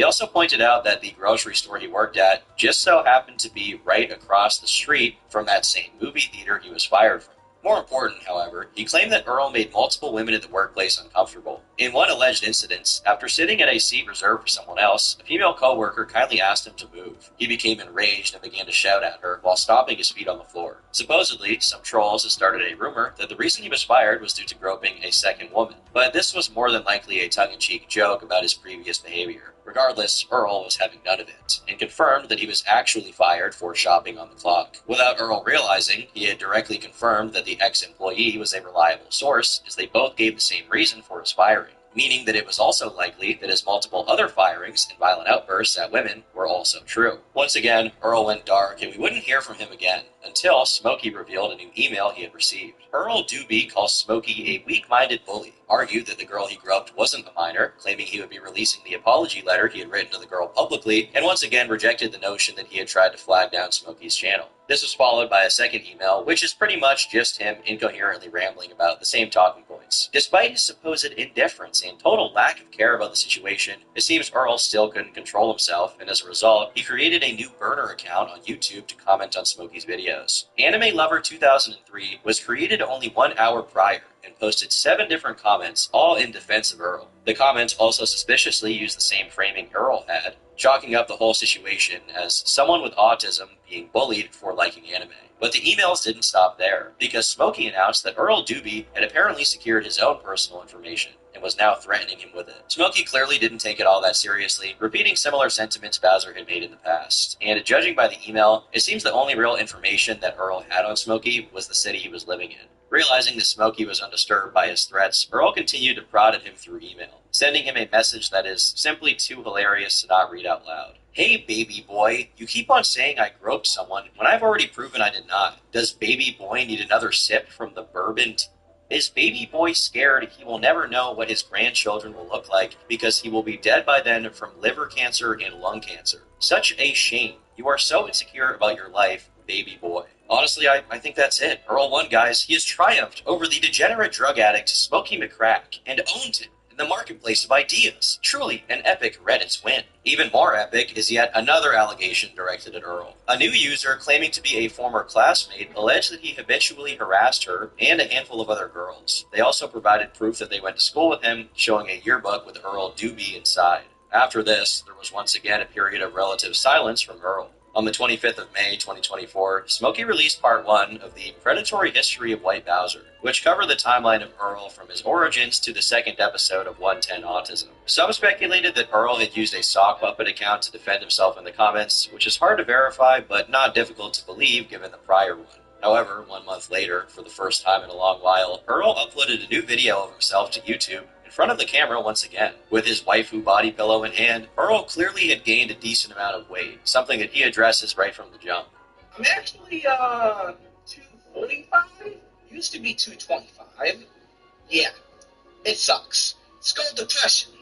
It's also called pharmacy bloat from being on too many medications. He then goes on to drop a bombshell allegation, claiming that Smokey and Kiwi Tapes are personally fostering a community of PDF files and sex pests. Bowser also reveals he sent Smokey an email, which he uncharacteristically didn't share this time like he normally does. But what exactly is he talking about here? Well, you might remember Cow Wrangler, who was referenced previously as Earl's arch nemesis, and also farmed multiple clips of Earl completely melting down on both episodes of the 110 Autism podcast. Well, Earl also had some damning allegations directed at them. Meanwhile, we got Cow Wrangler here, who has slashed his hairy thighs at a bunch of kids inside a Discord server just for attention, and will apparently jack off in VC.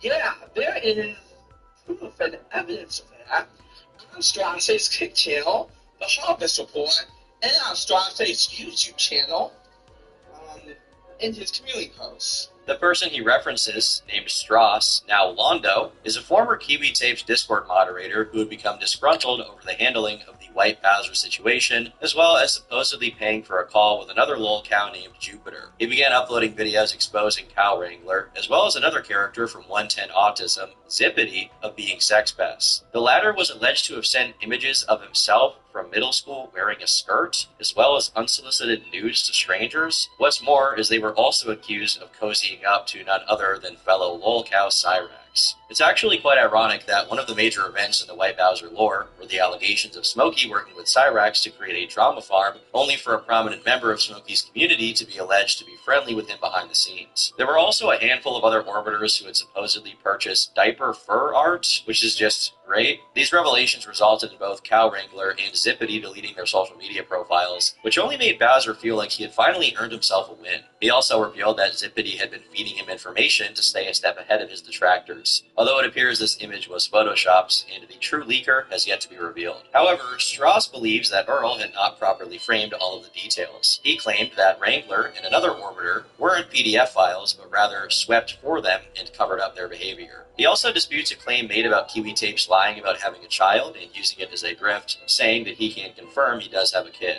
Tons of other details are also clarified or recontextualized, details that are ultimately pretty irrelevant. This thread was full of a few individuals who were rather deranged and couldn't help argue with each other, and honestly it's too boring to fully go into, but it is clear that a handful of orbiters within Smokey and Kiwi Tapes' communities were not the best people, although it is questionable to think about how much this reflects on them, as ultimately they had nothing to do with it. Smokey even publicly acknowledged this new video, and promised to talk about it on the next Too High for Stupid episode. Despite allegations of covering up the situation, Smokey and Kiwi Tapes had no issue conceding that certain individuals were engaging in unsavory actions, and that they wouldn't be returning to the show. Earl claimed that this revelation would destroy their careers, but that was far from the case, as the two continue to upload to YouTube today with no issue. The day after their response, Earl seemingly had a mental breakdown, spending 13 minutes shaving his head on video. He barely made any progress, considering he was using a beard trimmer not designed for a full head of hair, but after he managed to somehow successfully shave his head, he decided to change his YouTube channel's name to Based Bald Bowser. Then, a few days later, Earl once again appeared on Music Biz Marty's livestream, where Marty seems to indulge in his delusions. Some have speculated as to whether or not Marty does this to lure Earl into a false sense of security, or if he's really trying to be friends with him. But it doesn't really matter, because as mentioned earlier, Earl had netted at least a few $1,000s with the help of Music Biz Marty. Regardless of his intentions, that's not a very effective troll. However, it seems that at some point, Marty and Earl ended up having a bit of a fallout. Apparently, admins within Music Biz Marty's Discord server stated they wanted to kick him from the server, although it seems Marty wanted him to stay. But Earl felt as though his relationship with Marty was a transactional one, and decided to cut ties anyway.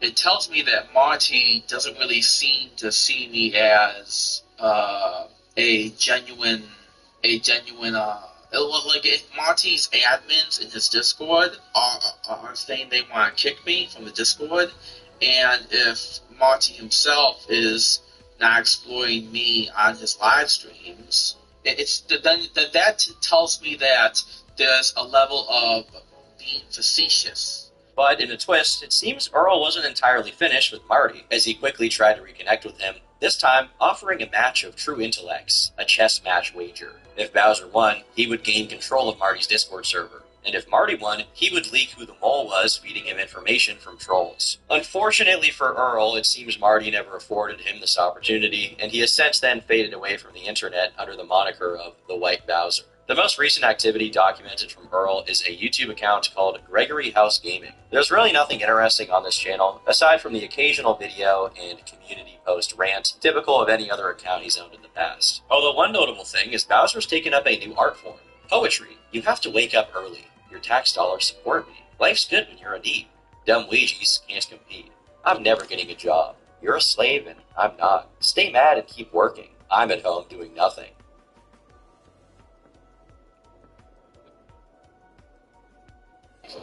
Between groceries, gas, and life's necessities, it's no secret many Canadians are struggling to make ends meet. But when it comes to what's really been weighing pockets down, a new study suggests those things aren't even the main culprit. In 2024, we found the average Canadian family paid 42% of their annual income in taxes, And this is the single largest expense for Canadian families. That's more than what Canadians spent on basic needs combined. According to the Fraser Institute, Canadians dished out 22% of their income on housing, 11% on food, and 2% on clothing, totaling to more than 35% of their income. Experts say it underscores the squeeze households face across the board.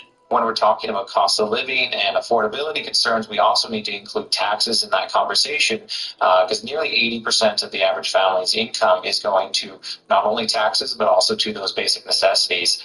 So it's really, squeezing pocketbooks of families right now. A reality many can relate to. Personally, I think I'm actually struggling. I'm paying so much on taxes, and it's making, we're pretty much just living paycheck to paycheck. Most people are. But again, the sad news to report that the former frontman from Black Sabbath and then Ozzy Osbourne as a solo artist passed away today at the age of 76, according to reports. I first met him back in 1985 at the Rock in Rio Festival, then again in 2008. Happen to get some pictures of those. We'll try to get those up. Let's go to Jeff Paul right now. He's got a little bit more on this. Jeff, what do we know? We don't have Jeff at this point. Sorry, Sandra. How about Sandra? We've got Sandra. Sandra, I don't know how much of a fan you were, but certainly he was all over the place between music and the TV show. The Osbournes, real rock icon. And this really is the passing of a legend. He really crossed generations when he went into the reality TV show where his family opened up their home and their lives to the cameras, and everybody got to know them better. And his daughter Kelly, apparently he was on a stage less than 3 weeks ago, a throne on stage at Villa Park. Yeah. So he was still out there. The statement from his family reads, "It was with more sadness than mere words can convey that we have to report that our beloved Ozzy Osbourne has passed away this morning. He was with his family and surrounded by love." And his family, as we can all picture it from the cameras being opened up in their household, they had very tight relationships, all of them, and he was obviously an incredibly talented musician, John. He was, any aspiring guitarist, you see Tony Iommi there in the middle, any aspiring guitarist wanted to play the Black Sabbath riffs from Iron Man and Paranoid and others. Some controversy associated with Ozzy as well when he just first went solo after leaving Black Sabbath. I saw him at the Rock in Rio Festival in 1985, and he tore the roof off of the place.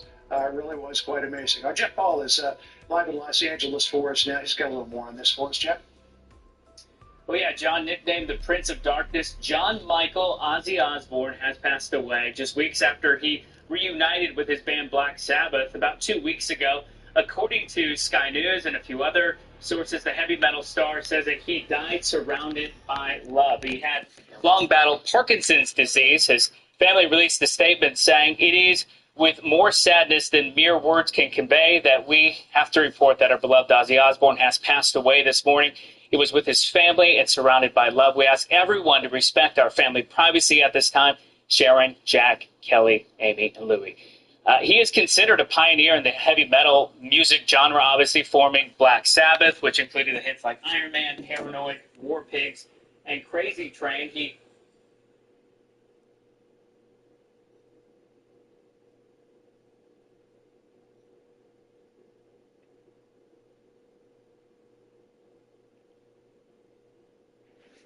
about is they caught President Obama absolutely cold, Tulsi Gabbard. What they did to this country in 2016, starting in 2016, but going up to 2020 of the election, and they tried to rig the election, and they got caught. And there should be very severe consequences for that. When we caught Hillary Clinton, I said, you know what? Let's not go too far here. It's the ex-wife of a president, and I thought it was sort of terrible. And I let her off the hook, and I'm very happy I did. But it's time to start, after what they did to me, and whether it's right or wrong, it's time to go after people. Obama's been caught directly. So people say, a group. It's not a group. It's Obama. His orders are on the paper.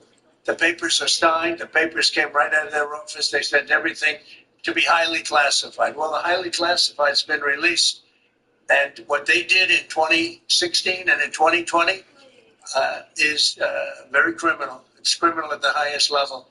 So that's really the things you should be talking about. I know nothing about the other, but I think it's appropriate that they do go. May I ask you about that, Mr. President? Tulsi Gabbard has submitted a criminal referral to the Department of Justice. From your perspective, who should the DOJ accuse of Where the Attorney General? I don't know anything about it. They're going to what? Meet him? They're going to monitoring communications reach and out. will provide any help it can. Yeah, I don't know about it, but I think it's something that would be sounds appropriate to do. No,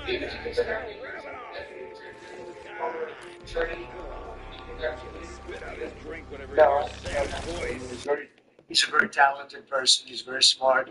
I didn't know that they were going to do it. I don't really follow that too much. It's sort of a witch hunt. Just a continuation of the witch hunt. That was Donald Trump finding out that Ghislaine Maxwell's attorneys were reportedly contacted by Deputy Attorney General Todd Blanche to gauge her willingness to cooperate with prosecutors. This comes as the House Oversight Committee also took action in the case by voting to subpoena Maxwell, requiring her to appear for a deposition, which very clearly came as bad news to Trump, who doesn't want to talk about Maxwell or Epstein and wants to talk about literally anything else. And then denationalizing those and impeaching Lula, forcing the Washington and the Washington Redskins, Junior's files, legal investigation into Hillary's emails. Yes, you heard that correctly. In the year 2025, I shit you not. But the distraction we landed on today was this. The witch hunt that you should be talking about is they caught President Obama absolutely cold, Tulsi Gabbard. What they did to this country in 2016, starting in 2016, but going up all the way going up to 2020, the election. And they tried to rig the election, and they got caught. And there should be very severe consequences. That the real story here is that Barack Obama somehow rigged the 2016 election, which Trump won. Because nothing says criminal conspiracy to rig the election for the Democrats like the Republicans winning that election. Truly impressive stuff here. So that's not the only way to disprove what Trump is suggesting here. Here is his own director of national intelligence seeking to join working on the podcast back in 2016 that in fact Russia, not Barack Obama, was doing that election. I think when you're talking about, there's some, I don't know, kind of going in a few different directions here with these social media giants, how they're being misused to further certain agendas in different ways. But when you're talking about like these Russian troll farms that you mentioned, what is missing from all of the news coverage around this and all of the outrage about how this foreign country is trying to influence our elections, which is wrong, it's the American people aware of where this information is coming from, is the fact that why does somebody do that? Well, because this is that's you're elected, right? You know, so none of what's this person and that person's not to us. The United States is very in countries around the world overtly and overtly these kinds of disinformation campaigns, not like outright regime change or take you out. I was totally acting in self-defense. I think it is very hypocritical for us to be discussing this issue as a country without actually being honest about how this goes both ways. So, yes, we need to stop other foreign countries, and Russia's not the only one, there are others, from trying to influence the American people in our elections. We also need to stop doing fake countries. And of course, on top of that, this was also investigated thoroughly by the Senate Intelligence Committee back then. The committee, led by then Republican Senator Marco Rubio, issued a 1,000-page conclusion detailing how, quote, Russia launched an aggressive effort to interfere in the election and wants to happen. It says the Trump campaign chairman had regularly contacted the Russian intelligence officer and says other Trump citizens were eager to exploit the Kremlin's aid, particularly by maximizing the impact of the disclosure of Democratic emails hacked by Russian intelligence officers. The report is the culmination of a bipartisan probe that produced what the committee called the most comprehensive description to date of Russia's activities and the threat they pose. The investigation spans more than 3 years as the panel's leader said they wanted to thoroughly document the unprecedented attack on U.S. elections. So if Trump had an issue with any of this, perhaps he would consult his own Director of National Intelligence or his own Secretary of State, for starters. Obama even issued a rare review of the accusation from his own office, issuing a statement that read, "With respect to the office of the presidency, our office does not normally dignify the constant nonsense and misinformation flowing out of this White House with a response, but these claims are outrageous and out of merit. These bizarre allegations are ridiculous and a weak attempt at distraction.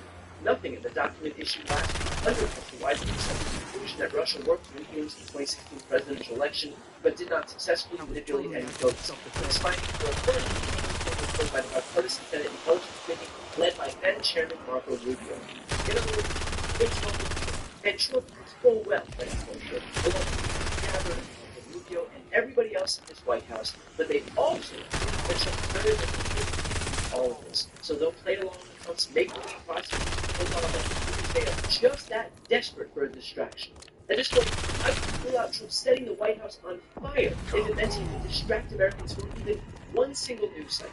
And he's not even being discreet about it. The guy took to social today and wrote, "We had the greatest 6 months of any president in the history of our country, and all the fake news wants to talk about is the Jeffrey Epstein hoax." Yes, I wonder when the fake news wants to talk about the Jeffrey Epstein hoax. Other than the fact that Dan Bongino, Cash Patel, and virtually everybody on the entire right staked their reputations on getting these files released. And because the President of the United States is suddenly so desperate not to release the files that he is one step short of flinging his own footprint of monkey onto the walls of the White House in his desperation to get everyone to talk about something else. You've heard the expression, "where there's smoke, there's fire"? Well, there is currently smoke billowing out of every single corner of Donald Trump's face. I mean, let's put politics aside for a minute. Let's just use some basic, common sense. You've got a guy who wants to coach the people who care about the Epstein files, who said, "Let's release the Epstein files." And then he told this candidate who said, "Let's release the Epstein files." And all of them banged that drum over and over and over for months and years. And then they won the election, and they took power, and they finally substantiate the very things they vowed to do, and they promised to do them. And then one day, they said the files just didn't exist and the case was closed. Just a few days later, they said, okay, actually the files do exist, but they're fake. And then they said the files were actually forged by Obama, even though Obama never released the files that he purportedly forged. And now they're saying, forget about all of that. And in fact, Obama should go to prison, but for something completely unrelated to the Epstein files. So we should all just talk about that instead, and everybody needs to stop talking about Epstein. Judging based on those facts, just as normal human beings with a normal amount of common sense, do you think that maybe, just maybe, Trump might be covering something up? Do you think that maybe his story isn't checking out? Do you think that if a Democrat did what Trump is doing right now, that Republicans would just buy their story? Something tells me that there would be investigation after investigation in every single committee, prodded on by nonstop news coverage on every single right-wing network. And guess what? They would be right to do that. So we're going to try to take a page out of their book, not let this go simply because Trump knows he's backed into a corner and wants us to focus on something else. The pressure works, and we are going to keep it on because Trump might want the answers hidden, but sunlight is the best disinfectant.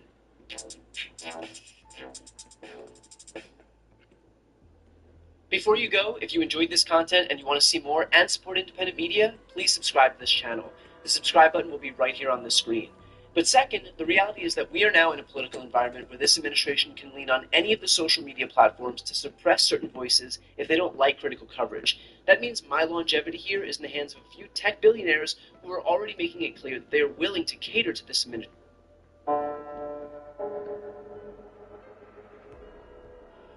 A 9-year-old fourth-grade girl in elementary school went missing after watching a baseball game in her hometown, Sanjo, in the Niigata Prefecture in Japan. Despite a massive search party, the police were unable to find the girl, or even any clues related to her disappearance. It got to the point where they even began to expect that she was one of a growing number of girls kidnapped by North Korean operatives. The truth was, after heading home that day, she was ambushed by a strange man who grabbed her and threw her into the trunk of his car. She was then held in the upstairs apartment at the man's mother's home for over 9 years straight, never stepping foot outside, despite the house being only a short walk from the nearest police station.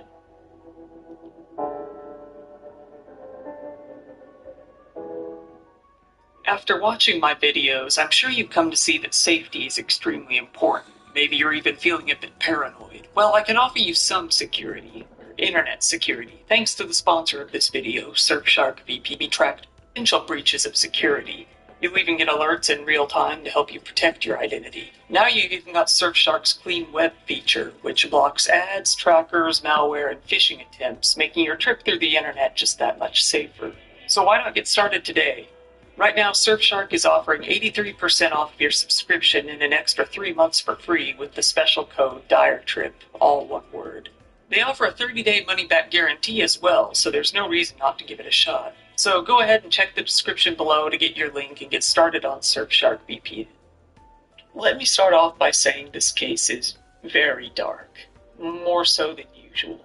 This is somewhat of a sequel to the Junko Furuta video. The cases were pretty often compared in the Japanese media, and I think you'll see why later on. Given that, I just want to give out a little warning. This one gets bad too. If you have a hard time stomaching this sort of thing, just feel free to click off to another video. But if you're prepared, let's get started. Fusako Sano had been kidnapped by a very mentally ill man named Nobuyuki Sato, then 28 years old and unemployed. Sato was born in 1962 to a father who was a chauffeur to a wealthy client at a big company in Tokyo during the post-war era. That father had 5 kids with another mother, but ended up outliving her and then married Sato's mother afterwards. His father was 62 while his mother was 36. His father had built a new home for Sato and his mother, which included a large Western-style room on the second floor, which was to be his nursery. Unfortunately, this cozy room for one child would end up being a complete living hell for another. Sato, when getting into middle school, eventually told his mother that he was too scared to go to school. He was taken to a mental health facility and diagnosed as having germophobia, among other things. His phobia got so intense that he would threaten to disown his father if he ever came home with the slightest amount of dirt on him. In high school, although being quite tall and somewhat intimidating, he was very soft-spoken, often being called an okama by the other kids, which is a word that basically translates as a slur against gay or trans people. He withdrew into himself and took his anger home with him, often venting and taking his frustrations out on his family. Afterwards, he went to go work at an automobile parts factory, but his eccentricities often got him into trouble. There was a public urination case, for one, and another time he retreated back home on his way to work, his excuse being that he got caught in a spider web. So eventually he left that job and stopped working entirely. It's safe to say that by this point in his life, he was already pretty gone. At age 19, he got into an argument with his mother, claiming he was leaving home for good. He set fire to a Buddhist altar in the home, which spiraled out of control into a huge house fire. He was taken in for another mental examination, and it was determined that he had a severe case of OCD. After about a month of intense medication and supervision, he was released. After that point, he spent most of his time betting on horse races and obsessing over idols. Eventually, he told his mother that it was time he started becoming independent and expressed his interest in building an addition onto their house. She complied, and a new room was added to the second floor of the home, giving him somewhat of his own apartment up there. But the room was given up on mid-construction. Sato kept fussing over the construction crew bringing germs into the home, and he also failed to keep many of his promises, including looking for a job.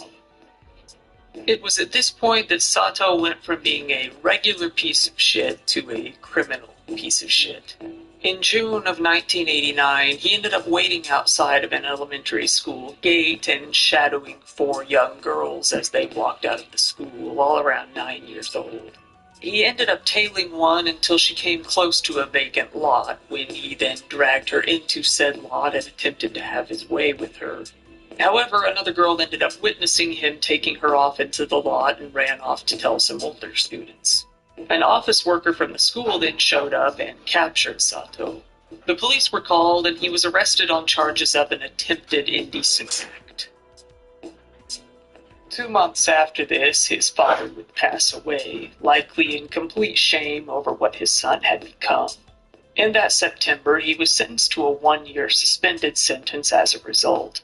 The court decided that his chances of reoffending were low, and in lieu of probation, decided to release him to his mother's custody, on the condition that she look after him and guide him. And as we know, this didn't work out. While still on his suspended sentence, Sato took his mother's car and went out for a drive on November 13th of 1990.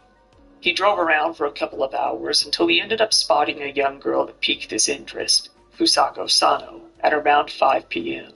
It was unplanned, as far as we know. Upon seeing the little girl walking around by herself, he made the decision to kidnap her. He parked the car in front of her and got out, brandishing a knife, making his way closer to her. He told her, "Be good and don't say a word." Sano was too scared to move, so Sato was able to pick her up and throw her into the trunk of the car easily. He drove for a while until he stopped on the side of the road, where he got out and ran to the back of the car. He opened the trunk and bound Sano's hands with tape and covered her eyes as well. He once again closed the trunk and set off towards his house, arriving home at around 6:30 p.m. So that his mom wouldn't spot him hauling a 9-year-old into the house, he decided to enter the home through an entrance to the unfinished addition to the house. Then he went back around to the front door by himself and entered the home as normal, as if nothing was out of the ordinary. He went up to Sano, locked up in the old nursery, and removed her blindfold. He told her, "You don't want to end up killed like all those other kidnapped girls, do you? You're never going to leave this room. You're going to live in here forever. If you break this promise, I won't need you anymore. I'll bury you in the mountains or send you floating away in the ocean," he added. From here on, her confinement would continue for years and years and years.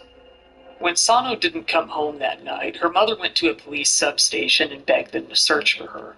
A search party formed of police officers and volunteers from the school, getting as large as 200 people, and they set out to search for any clues as to her whereabouts.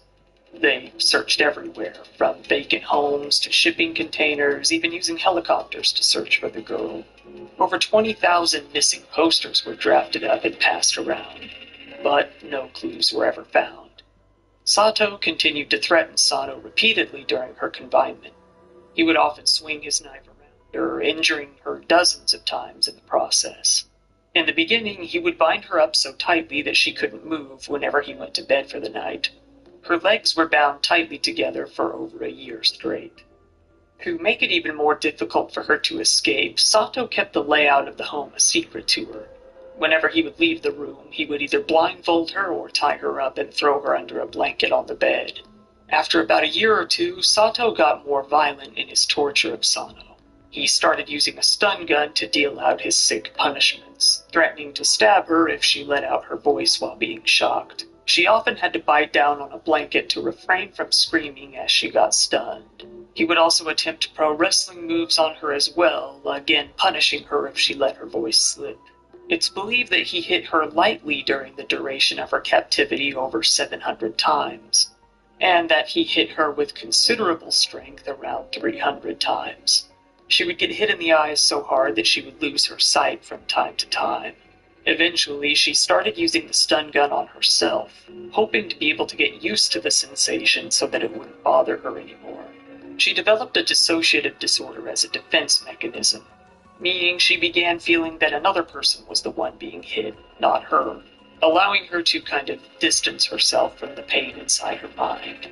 Sano was initially, obviously, terrified, but this fear soon waned as she began to give up and accept her fate. Sato would bring clothes to her for her to wear, usually his own, and initially fed her 3 times a day.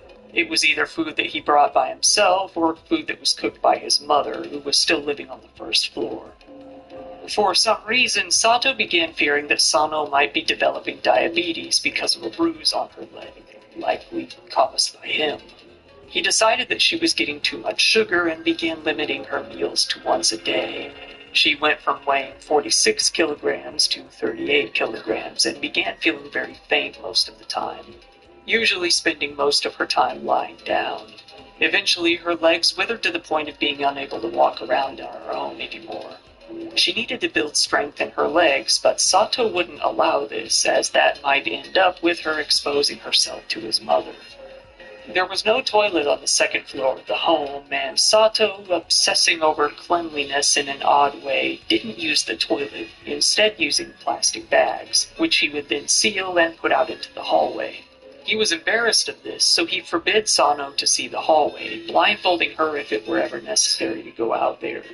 One day, after being severely weakened, Sano fell out of bed, injuring her already weakened body. Nevertheless, she was forced to crawl down the stairs and into the shower herself while still blindfolded. The mother of Sato consulted the public health center in January 1996 because Sato had been acting strangely and had become very violent towards her. However, nothing was really done about it. Sato's mother, despite living downstairs, is reported to have had absolutely no contact with Sano whatsoever over the years. Sato would get very violent if she ever attempted to go upstairs, leading to her never even trying to go up there. Many people, however, including the police, speculate that she must have had some knowledge that another person was up there. It's alleged that she bought feminine hygiene products for Sato, for example. Sato would cut Sano's hair by himself, often into short, choppy cuts. There was no bath on the second floor of the home, so Sano was only allowed to bathe once in a while, with permission and while being watched by her captor. She lived a very boring life while not being directly harmed by Sato.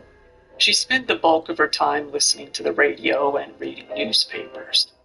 Later on in her captivity, she was allowed to watch TV from time to time. Sato would also talk to her about topics that interested him, providing the most mild of entertainment. The door to the apartment was never locked, but despite this, Sano never attempted to even take one step outside in all of those years. At first, it was because she was too scared, but eventually it was because she lost all the willpower and energy to even try. Throughout her confinement, Sano had very little exposure to the outside world outside of TV and radio. She never developed, mentally, past her 9-year-old state. It was later found that she had a very noticeably low intelligence level when compared to peers of her own age. Sato stated that he saw Sano as a friend throughout her captivity, and claimed that he gave her everything she needed to develop normally. By this point in her captivity, she started obeying my orders very well. I thought that I'd like to live with her forever. We could talk on equal footing about horse races and cars. I genuinely did like her. It felt like she was a girl my own age. She was an irreplaceable partner to me, so I could never let her go, Sato said. Sato's mother was so afraid of his violent outbursts that she tried to work as much as possible. When she was forced to retire at 65, she began killing time outside the house as much as possible to avoid going home. By 1999, Sato began using the stun gun on his mother as well. Along with punching her and kicking her, he began tying her up as well, only releasing her to let her go to the bathroom, according to the mother. The mother called to get mental help for her son on January 12th of 2000, and basically getting nothing out of it, she then tried calling again on January 19th, begging for an official to come visit the home. They finally complied, and some healthcare officials finally did visit the home that Friday on the 28th. Healthcare workers approached Sato and told him that he was going to be taken in for a mental health evaluation. This resulted in an enormous violent outburst that did nothing but further prove their point. Subsequently, the police were called to the scene. It was during the commotion that everyone noticed a lump under a blanket moving around in his room. When removing the blanket, they were shocked to reveal a sickly pale, short-haired girl underneath. They asked her who she was. She simply told them, "I need to get my thoughts in order." They called Sato's mother into the room and asked who the hell this girl was. She responded, "I don't know, I've never seen her before." They then informed the girl that Sato was likely going to be going away for a long time and asked what she wanted to do, likely thinking that she could have possibly been his girlfriend. Sano looked toward the mother and asked, "Is it okay if I stay here?" The officials urged her to call her own home. She responded, "My home might not be around anymore." The mother asked where her home was. Sano responded, "Maybe here." Sano was then taken to the hospital, as Sato was taken away to a mental facility and his mother was taken to a separate hospital. They urged her to please give them her identity, saying that they could work to find her family if they were still out there. She finally complied. The police were shocked to find that she had been the young girl that went missing almost a decade prior. Sano told the officials, "I was abducted near the school by a man who forced me into a car. For 9 years, I did not take a step out of the house. Today, I went out for the first time." Upon her medical examination after being rescued, Sano was found to be relatively healthy given the circumstances, although she was notably very weak and skinny due to the lack of food and exercise. She could barely walk, her leg muscles had atrophied so badly. She was also fairly dehydrated as well. Due to a complete lack of exposure to sunlight, she was extremely pale and suffering from jaundice. While she had the body of an emaciated 19-year-old, she was mentally on par with a child. Understandably, she also had a pretty severe case of PTSD. Soon after, the police were finally able to get in contact with Sano's mother. She was finally reunited with her family after almost 10 years. Her own mother didn't even recognize her at first, given that she hadn't seen her since she was 9 years old. Nobuyuki Sato, now 37 years old, was hospitalized that very day, being deemed mentally unstable. Within a month, his status was formally changed from suspect to criminal, and he was finally arrested on February 11th of 2000. Sato's mother was heavily criticized around the time of his arrest. Given that the Junko Furuta case from 1989 was still at this time fresh on the minds of the populace, people couldn't help but make connections. In both cases, a young girl was held captive on the second floor of a home while the parents lived on the first floor. In the Junko Furuta case, the parents knew very well that a girl was being held upstairs and chose to do nothing. Could that have been the same in this case? People were eager to find the answer to that question. The mother defended herself, saying, "I didn't know of the captivity, and I haven't set foot on the second floor for years." To be fair, absolutely none of the mother's fingerprints were found on the second floor. Sano herself confirmed that she knew of the mother's existence, but that was about it. The mother was left as merely a witness in the case. After Sano was rescued, the police in Japan started facing some heavy criticism. Mainly given that Sato had already attempted to kidnap another young girl in the same fashion, and he was simply let go. And oddly enough, his name had disappeared from their internal list of criminals, so he was never even considered a suspect in Sano's disappearance in the first place, despite fitting the bill pretty perfectly and being in that very area. When Sano was rescued, the Niigata Prefectural Police Chief, a man named Koji Kobayashi, didn't even show up to the police station to check up on the investigation. Instead, he spent his night playing mahjong with the head of the Regional Police Bureau. After word of this got out, along with a slew of errors made by the police in the coming weeks, Kobayashi formally resigned from his position on February 26th that year. The head of the Regional Police Bureau also ended up resigning a few days later on the 29th. The media began publishing pictures of Sano and her family, which was deemed as a human rights violation by the police and heavily criticized. The anonymity of all involved in this case was quickly lost as this case became a media storm. One side would often argue that Sano never tried to escape and that something was fishy. The other side argued that she was convinced that she would be killed if she tried to escape, so naturally she wouldn't try. It's pretty sick that this was an argument in the first place. Sato's trial began a few months later on May 23rd in 2000. The prosecutors walked on eggshells throughout the case, trying not to damage Sano's already fragile mental health throughout the proceedings. Sato claimed insanity, after which some psychiatrists held some tests to determine if that was truly the case. They found that he was at least mentally fit to face his charges, and he himself ended up admitting to them. Sato was facing 10 years in prison, the maximum penalty for abduction. Ironically, not really any longer than he had held Sano captive. Prosecutors, along with virtually everyone else, felt that this sentencing was pretty light given the circumstances. To boost the sentence a little bit, they started adding every minor charge they could think of. This even included charges for one time that Sato had shoplifted some women's underwear. Really just anything to get that year total up.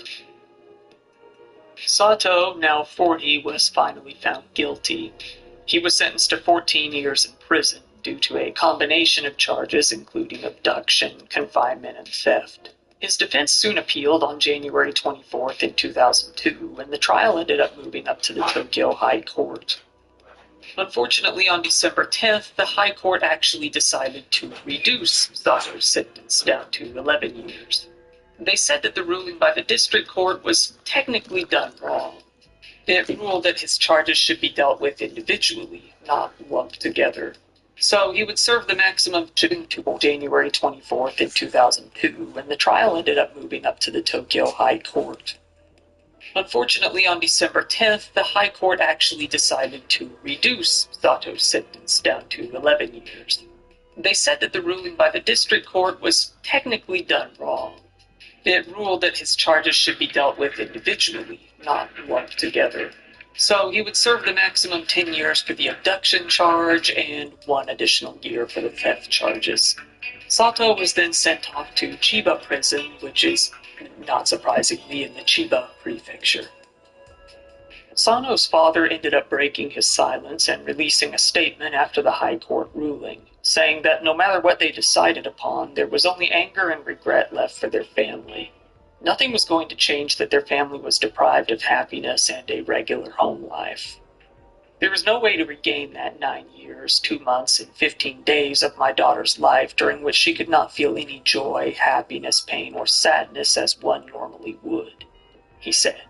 Fortunately, he was able to add that his daughter had gradually come to live a peaceful, relatively normal life, and that she would often spend her days watching soccer matches or taking photos of flowers in the garden with a digital camera. She was also able to get her driver's license and attend her coming-of-age ceremony when she turned 20. Although more than 3 years had passed since she had been saved by that point, she was still receiving counseling from a team of medical doctors appointed by the prefecture between 2 to 4 times a month. In 2003, during Sato's prison stay, his mother passed away at an old folks' home, the same as his father, likely in shame.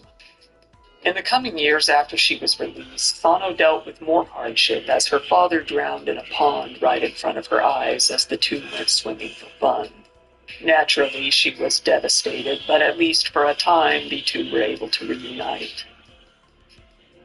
Mostly due to the outrage surrounding this case, the punishment for criminal confinement was increased from 10 years to 15 years. In April of 2015, Sato was eventually released from prison. He chose not to go back to Niigata and instead chose to remain in Chiba, where his prison was. He lived alone in a small apartment and mainly lived off of welfare for the disabled. 2 years later, in 2017, it was noticed that Sato failed to show up to work one day. Police went out to his place and he was found dead, all alone in his tiny apartment in Chiba City. He was in his mid-50s at the time. An autopsy was performed, but the cause of his death wasn't found. Fusako Sano attempted to return to a normal life. Her physical health improved greatly, and she was finally able to move around normally. She helps out in her family's rice paddy out in the countryside. Due to her stunted social development, she has a hard time socializing. She doesn't have many friends and often spends her time alone. But she keeps busy with her photography hobby and her love of soccer and attends games pretty often.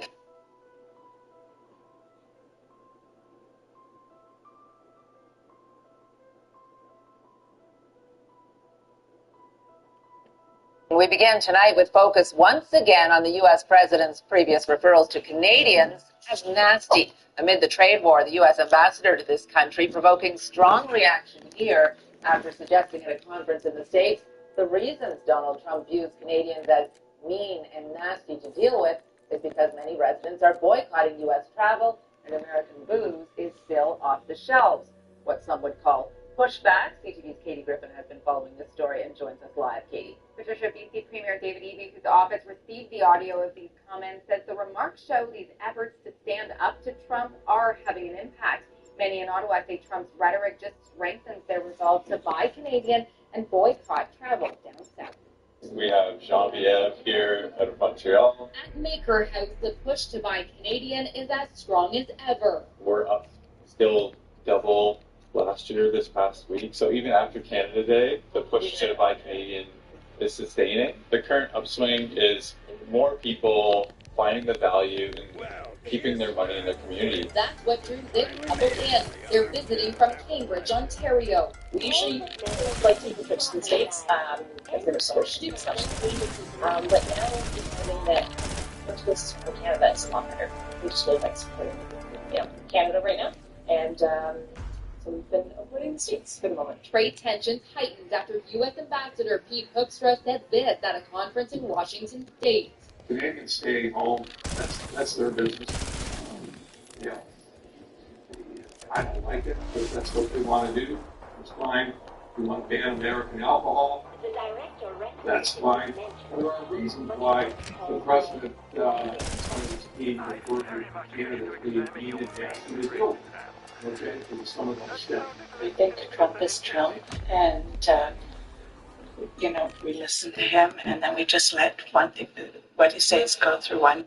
TikTok is the largest short-form video platform in the world, with much of its main audience being children. Given that, it should be no surprise that it's also a cesspool of some of the most morally bankrupt people on Earth, becoming a breeding ground for the kind of people who have a keen interest in kids. More often than not, these people slip through the cracks without being noticed, but there are at least a few who end up gaining notoriety. Enter Jupiter the Hybrid, a striking individual in more ways than one. Jupiter has attained the unfavorable title of being one of the most prolific gooners on the entire platform, presenting himself as a hybrid between a wolf and a vampire, or maybe a wolf-vampire-demon-dragon. He's been caught doing everything from soliciting minors to sharing his fantasies of violently ending people, but there's a lot more to his story than meets the eye.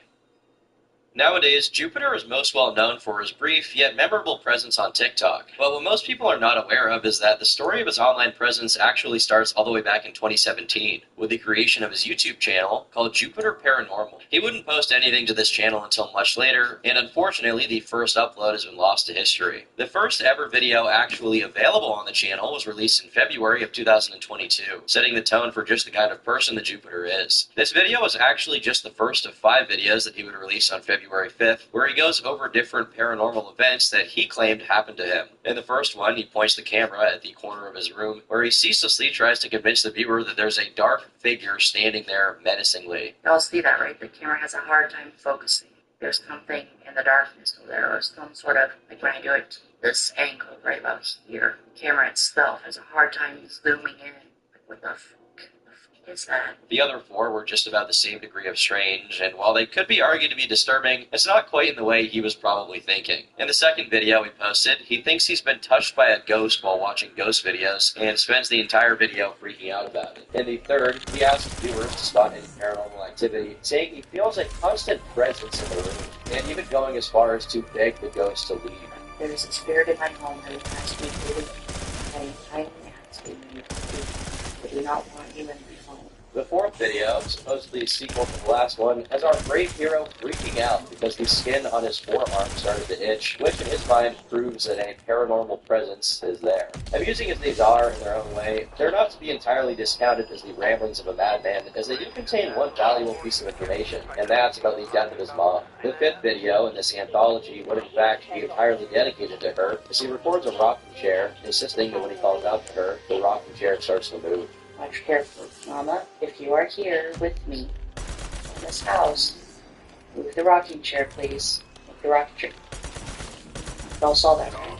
Luckily for us, this wouldn't be the last time he would share his personal life. And after one more schizo post, he uploaded a quaint video titled My Story. That, as well as another 2 videos titled My Backstory and My Life Story, gives us the entire story of his childhood, or at least the most basic beats. Jupiter, real name Corbin Fennell, was born in Kuna, Idaho, to a pair of addicts. He was whisked away by Child Protective Services when he was a year and a half old, being promptly placed in a foster home where he had 10 siblings. From his own testimonies, Corbin clearly had a very difficult childhood. He describes his family as decidedly working class. Suffering from both autism and ADHD, he was bullied throughout his childhood by both his classmates and his own siblings. He describes how he's always felt difference, until people told him he had great potential, only for him to eventually betray that by not amounting to much of anything. As you've probably figured out by now, Jupiter has a deep interest in the paranormal, ever since he was a child. According to him, this interest started all the way back when he was 8 years old. He recalls this old high school building, which was allegedly haunted by an evil entity. One day, during PE, he went up to the doorway of his high school to pick up a ball that had been kicked to it, only for him to be dragged inside by the ghost. And when he picked himself up and saw it,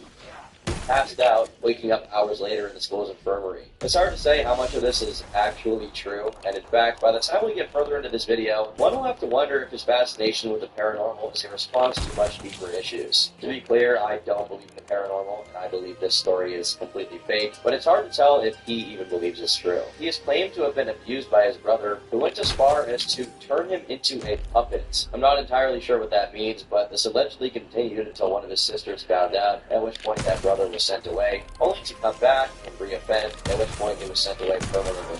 It's not quite clear how long this abuse lasted, although given he claims to have not seen his brother for 10 years at the time of making the video, we can assume he would have been around 14 when it finally stopped. But he was still clearly deeply affected by this, and he reveals that the trauma he suffered made his own adopted family turn against him, claiming they would no longer let him around young nieces and nephews. He doesn't actually share why his family was unwilling to let him be around kids, but as we'll find out, it may have been for the best. Things would not get much better, as in the same year he was forced to move out into a group home, with his mom threatening that he would end up just like his brother, who had been arrested, if he were to refuse. After moving into the group house, he alleges that he continued to be abused by staff and other people in his life. In particular, he recalls one incident in which he was tied to a chair by his roommate and forced to watch My Little Pony with him. At the same time, he was also attending high school, where he claims to have been a bit of a problem child, often getting into fights with anyone who looked at him funny. He quit high school at the age of 18 right before graduating, apparently due to trouble at home, although he doesn't clarify what. He expresses some regret over this, saying he might have had a shot at a normal life if he just graduated. When he became an adult, he moved into a residential rehabilitation facility, where he spent about 6 to 7 years of his life, only to eventually be moved out, allegedly due to his own laziness. In pretty much every video where he describes living in the rehab facility, he always makes sure to include that he lived happy and carefree, which arguably makes sense considering that people in these facilities are not actually expected to do much of any work, except for whatever tasks their handlers give them. It's hard to confirm most of the things he says simply due to the fact that it's only really his word we have to go off of. As you'll find out, Corbin isn't exactly a master of deception, so you should take his testimony with a pinch of salt, as there's no real way to confirm if he's lying or not, especially because later testimonies made by other people go on to contradict these claims. Regardless, the story he provides gives a rather convenient explanation for the things he would go on to do later in life. For a while, Jupiter would continue releasing YouTube videos at scattered dates, anything from more paranormal encounters to even more videos on his life, the details of which I've already shared with you. These videos got at best a few hundred views, and it's worth emphasizing that this didn't really seem like an attempt by Jupiter to make a career out of it. For now, YouTube was just a way to pass the time. At some point in 2023, Jupiter would go on to make a TikTok account. Not much is actually known about this initial account, since it was either banned, or he may have taken it down himself. There's some confusion on that, which we'll get into. As such, it's difficult to examine what exactly he was doing, but whatever it was, it must have caught at least some people's attention. Whatever it was exactly that led him to get the attention of other people, it would eventually culminate in him being approached by a much larger content creator called Linda Binda, a small YouTuber and TikToker whose channel's main focus is to troll people, at least as far as I can tell. She reached out to him for an interview, and very soon she would get her wish granted. On May 13th, 2023, the Linda Binda channel uploaded the first of many interviews with the eponymous Jupiter, titled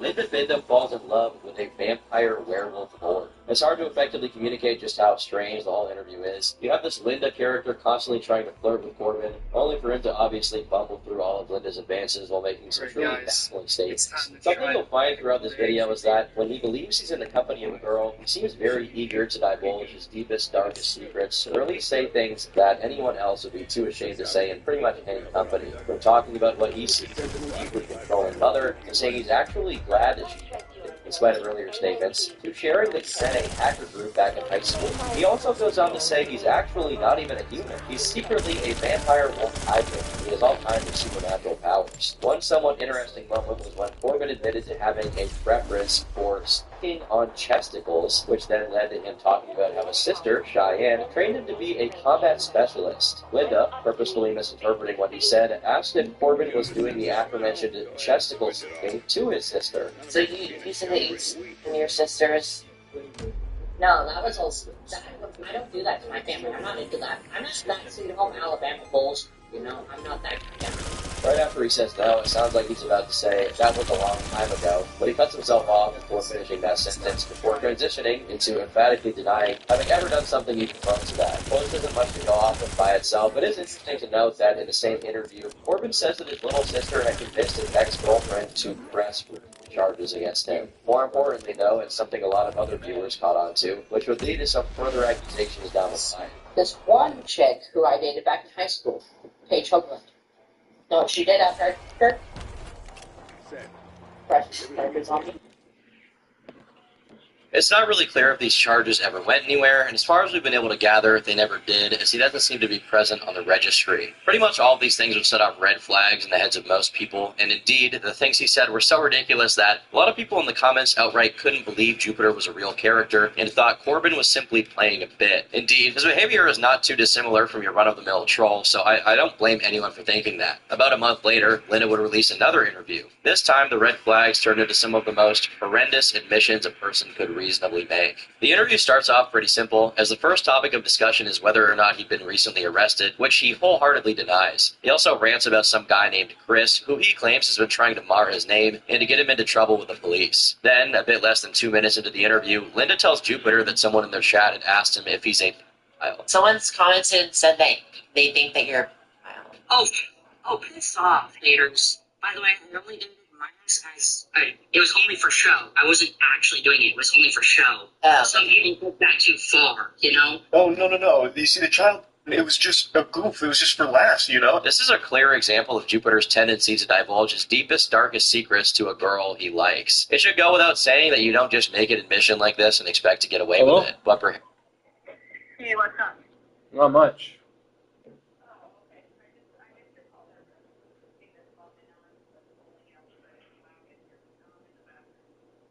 Okay.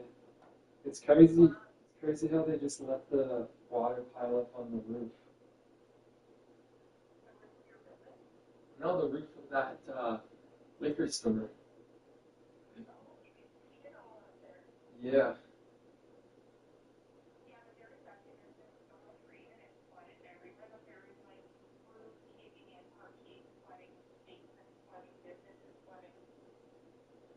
Yeah, but they let a pond pretty much flood on the roof of the liquor store. I'm telling you, there's like a whole pond there. You put fish in it and they can like live.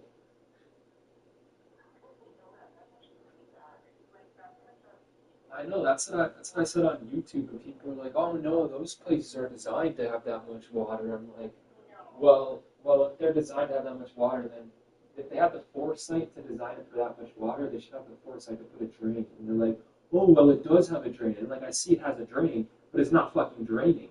It's like there's an insane, you know my 75-gallon fish tank? I'd say there's probably like 3 times that amount of water on the roof.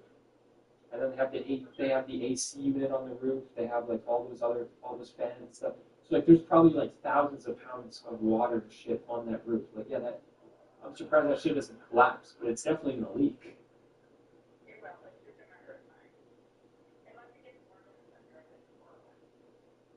Yeah. Well, I don't know. It's been raining like all the past 2 weeks, and it's just been flooding up there for 2 weeks now.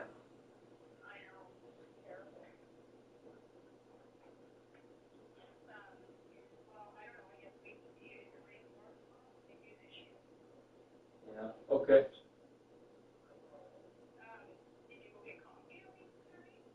Yeah, I did.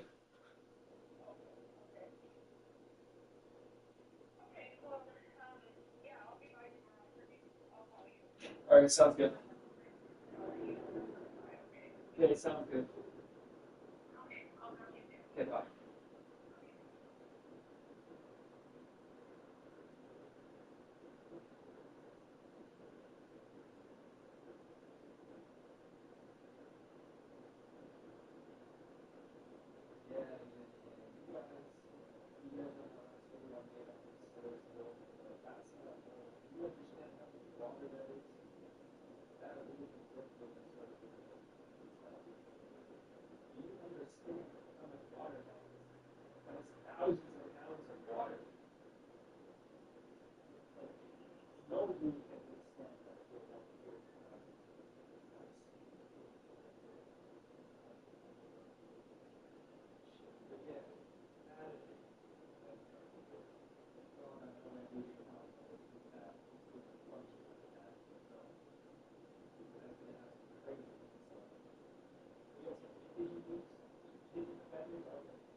Perhaps we should be grateful that he did. After breaking character to tell the audience that Linda doesn't approve of anything Corbin is saying, she asks him to clarify what he meant by dating them for show. He goes on to explain he did it as a power move. At the same time, he acknowledges some of the backlash he got because of it, blaming this mysterious Chris figure again. He threatens that if anyone calls him a pedophile, he's going to lose his mind. But that's not all. If you thought the last interview had taken a weird turn, then you're really not ready for what's revealed in this one. The topic of this odd mixture of being a vampire and werewolf comes up again, as he's asked about whether or not he drinks blood. He goes on to explain that he does in fact drink blood, but not that of humans, instead opting to drink the blood of animals, and more commonly, his homunculus named Sheratora. We want to meet some of your friends. This was one of the inanimate objects I brought to life. Her name's Shiratora, although people call her Twilight. Her name I gave her was Shiratora, which is translated to shooting star. If you're wondering what that means, Jupiter gives us his own explanation for this phenomenon. In his own words, a homunculus is an inanimate object brought to life via a blood ritual. Luckily, he doesn't go into detail about what that is. He explains that when he needs a fix of blood, all he needs to do is bite his homunculus, which gives him all the nourishment he needs. He goes on to explain that he and this particular homunculus have actually had 4 children. Once again, being the amazingly helpful guy that he is, he explains the process of how that can occur, which Linda shortens by saying that he uses his claw to implant this homunculus with his DNA, which will then give birth to his children. Those are most of the kids we've had together. Come on, man. Okay. Is that what our kids are going to You look did all like? that in 24 hours? No. I mean, they'll be mostly human looking, so. Most? Chihuahua, you know, crazy. Yeah, they'll be human looking. That is disgusting. It depends on your. It depends on. Your shit up, man. This guy is so epic. Some of the 100 of my audience may have already noticed that these are My Little Pony plushies. Yes, we can confirm that Jupiter is actually a brony. The rest of the interview is about as much of a train wreck as the previous parts were. Linda, still trying to be the flirtatious girlfriend character, makes remarks and asks suggestive questions all throughout the interview, which prompts Jupiter to say more and more outlandish things. For the most part, he simply answers viewers' questions like why there's a big brown spot on his bed, if he's ever eaten anyone, etc. Throughout, he makes a few more off-kilter comments, such as when he apparently tried to transfer his soul into another person to save them, only to fail in the end. Eventually, it concludes with Jupiter asking for Linda's hand in marriage, which Linda accepts. Overall, this interview made a lot more waves than the last one. Though it only has half the views of the previous, it ended up making a lot more waves, largely due to the startling admission that Jupiter made on air, albeit the impact was not immediately apparent. On YouTube, the issue would stay relatively unknown, with the only channel responding to the video at the time being a small YouTuber by the name of Siwa Moon, who would release a reaction-style video where she posited that Jupiter might actually be a danger to society. Because of how contained to TikTok this entire thing was, his YouTube was seemingly entirely unaffected. There may have been a couple hundred people who migrated to the channel due to Jupiter's TikTok presence, but considering we're really just talking about a couple of people here, it seems almost irrelevant. But as it turns out, these couple of people were all Jupiter needed to engage in a new hobby of his, one that would remain shockingly underreported throughout his tenure as TikTok's premier punching bag. On the 12th of June, the same day as the second Linda Binda interview is uploaded to YouTube, Jupiter began streaming to his YouTube channel. His first foray into the streaming world has 82 views, of which at least 5 are me. This stream is very emblematic of what pretty much all of his other succeeding streams would be, rambling about pretty much the same exact thing over and over again, while occasionally talking to some of his friends on Discord about whatever, broken up by long periods of silence. For this first stream, the thing he chose to endlessly repeat was the fact that he, apparently, was leaving TikTok for good, and how it's all the fault of the toxic people on the platform that he was leaving. Jupiter went on to stream 2 more times on June 12th. Notably, he had the live chat feature enabled, which would be the standard for most of these streams, as he would use it to talk to a handful of fans he actually had, although frankly, one has to wonder how many of them were actual fans and how many were just trolls. In particular, he would have a whole one person talking to him actually in the live chat. Hello.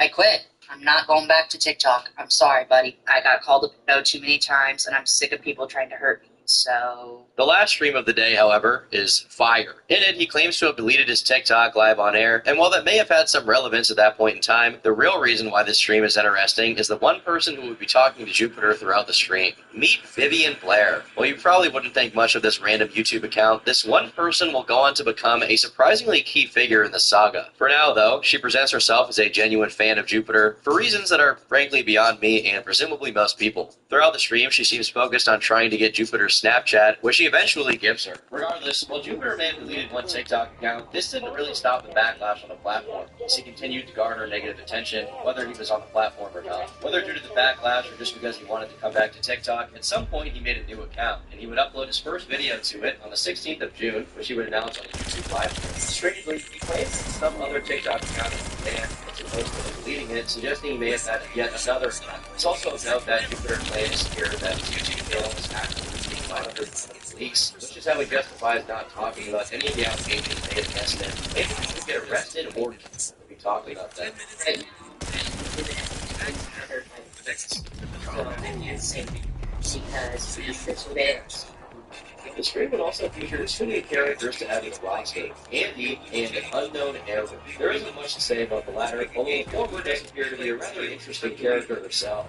From what she shares of herself in the live chat, she's 20, heavily medicated, and a witch. Birds of a feather really do stick together. The stream itself was not unlike the rest of the streams Jupiter posted so far, as he spends most of his time rambling incessantly about irrelevant things, while talking to chatters, who he seems pretty friendly with. In particular, he actually gives Vivian and Andy the bottom roll, for a completely unknown reason, considering they're the only ones talking in the chat in the first place, and there's nobody else to moderate. The last thing I'd like you to keep in mind here is a rather tame clip in which Jupiter tells the viewer that he's proposed to a girl named Abby. For now, we were kept in the dark about who this person is. Did you guys see that one video where I said I proposed to Abby? Didn't any of you see that video? I couldn't keep lying to Linda anymore. And I'll let her know eventually. But yes, I proposed to Abby.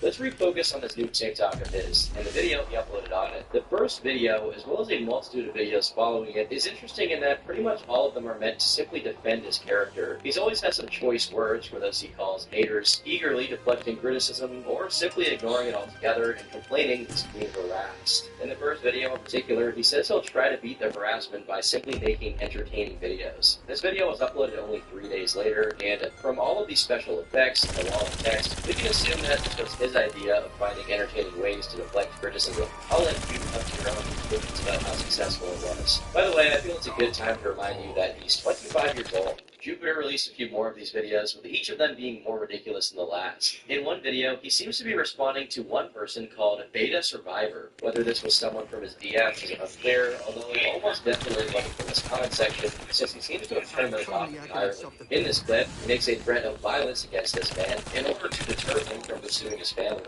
During the rest of this month, it's difficult to ascertain what kind of backlash Jupiter was facing. We know he was likely a target of ridicule from Libby's community, and from his constant string of quasi-response videos. We know for a fact that it's nebulous and how the backlash was really taken, and the music side effects is when he was targeted by a very dedicated group of individuals who collectively called themselves anonymous after the widely popular hacking group.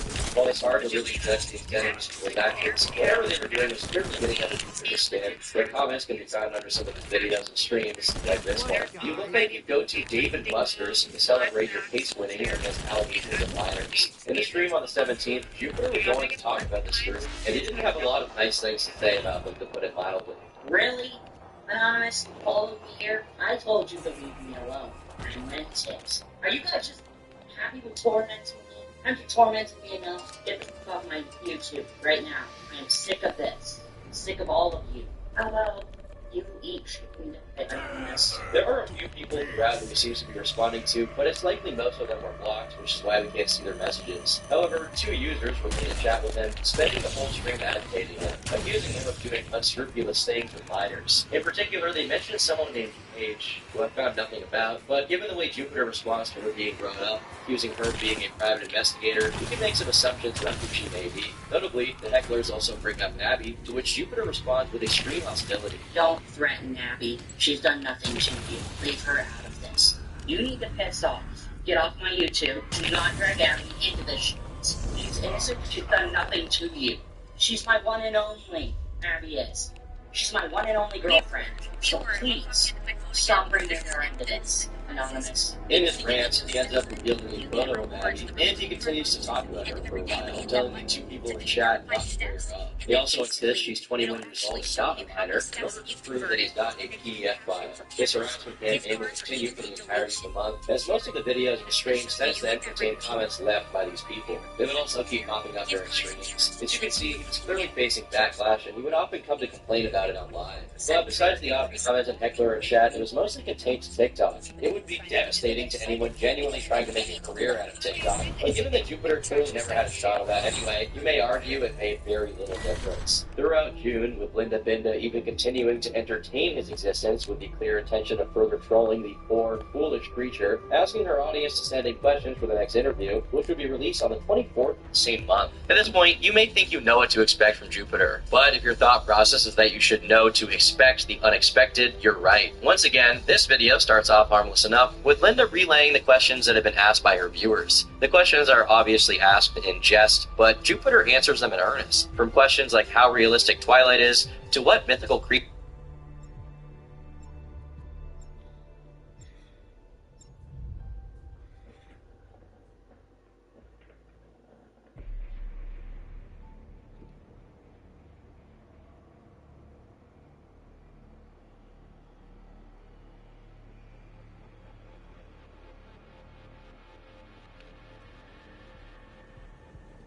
Sam, we have arrived. Let us put the Sentinel artifact to good use.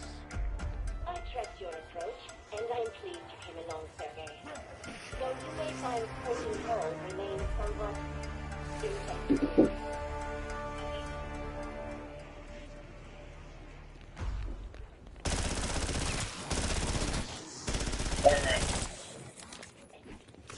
But yeah, like I said, man, there's just a right way to do things, and there's a wrong way to do things, right? And my whole thing is just we have a world of people who just continue to lie and ramble and rant, project, and here's what it is. Just no surprise, man. I mean,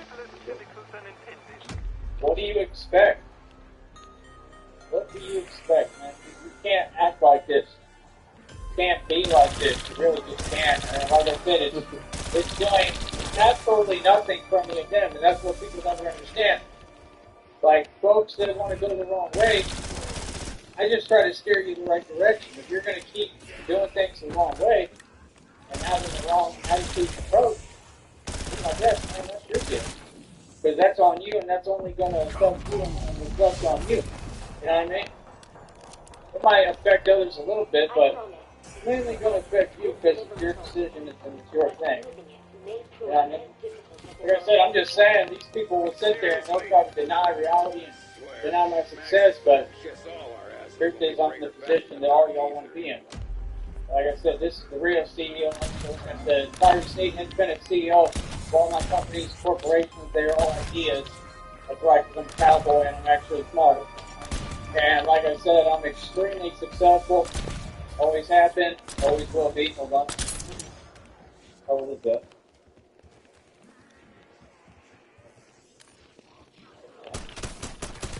Always have been, always will be. Like I said, I never steer anybody wrong, man. I always lead people the right way towards God, towards success. I teach people about love, and love being a vibration, we're all vibrational beings. Like I said, I'm a successful CEO. I have been since day one. When's the last time you tried to give a CEO advice? Huh?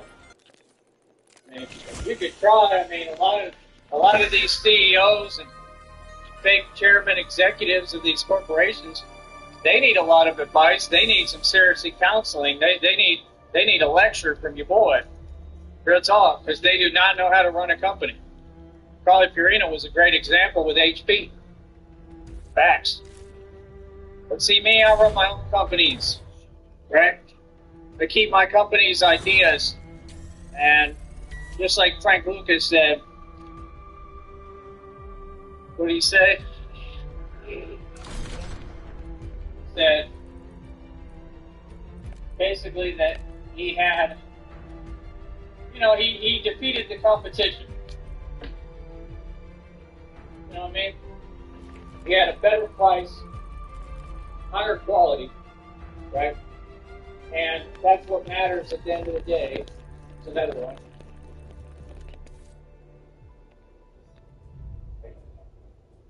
Don't get it. Don't make no sense. Drive right into the pipeline. What are you doing? So yeah, like I said, I don't know. It's just ridiculous, to be perfectly honest with you. It's just like out here, it's everywhere, you know. People are doing things wrong. Like I said, people don't want to be fair about things. Like, everybody, I have a right to complain, but I never do. I say the truth and I say reality, and I keep it shaking, keep it moving, and I succeed all by myself. This trick folks don't want to tell you, don't want to talk about how I made it all by myself. I did all this by myself with God, with Christina, you know. But I did it. I'm self-made, you know. And that's a hell of an accomplishment, man. I mean, like I said, what I built here is an epic proportion. It's all 100% real. And that's the thing. It's just so cool for me because I don't have to worry so much about money. I worry about, like, my training, my strength, like my endurance, my durability. I worry about being, you know, being fat. I don't have to worry about the other stuff, you know. That's just my off day, and then I have time to think about everything like today. You know what I mean? Like, I'm going to take some time off. I'm guessing I'll probably get back to it tomorrow. It's just been extra hot out here too, the thing. But we'll see. But either way, I'd like to get back to it if I can. I just got to see how. I just need to catch up on rest.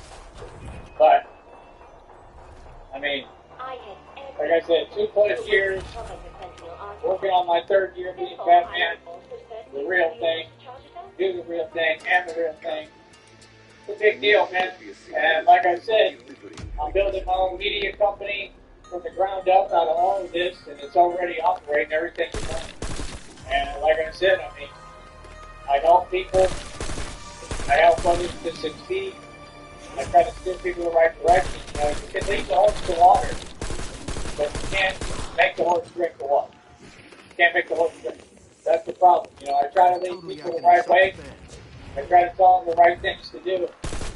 But if they just don't want to do the right thing, there's nothing I can do about that. If they want to be immature, if they want to be big feelings, that's the same exact behavior pattern that had you struggling forever. Okay? And I'm just saying the truth. You're talking to an actual CEO of a well-known company, CEO of Captain King Records, CEO of all this. It's 100% legit. What do you mean? I mean, these people want to act like they don't understand concepts of being a genius. I mean, that's fine. It's not for you. Of course you don't understand. You try to laugh it off, nervous laughter, because you don't get it, because you're behind. Of course you don't understand. You've never run a company.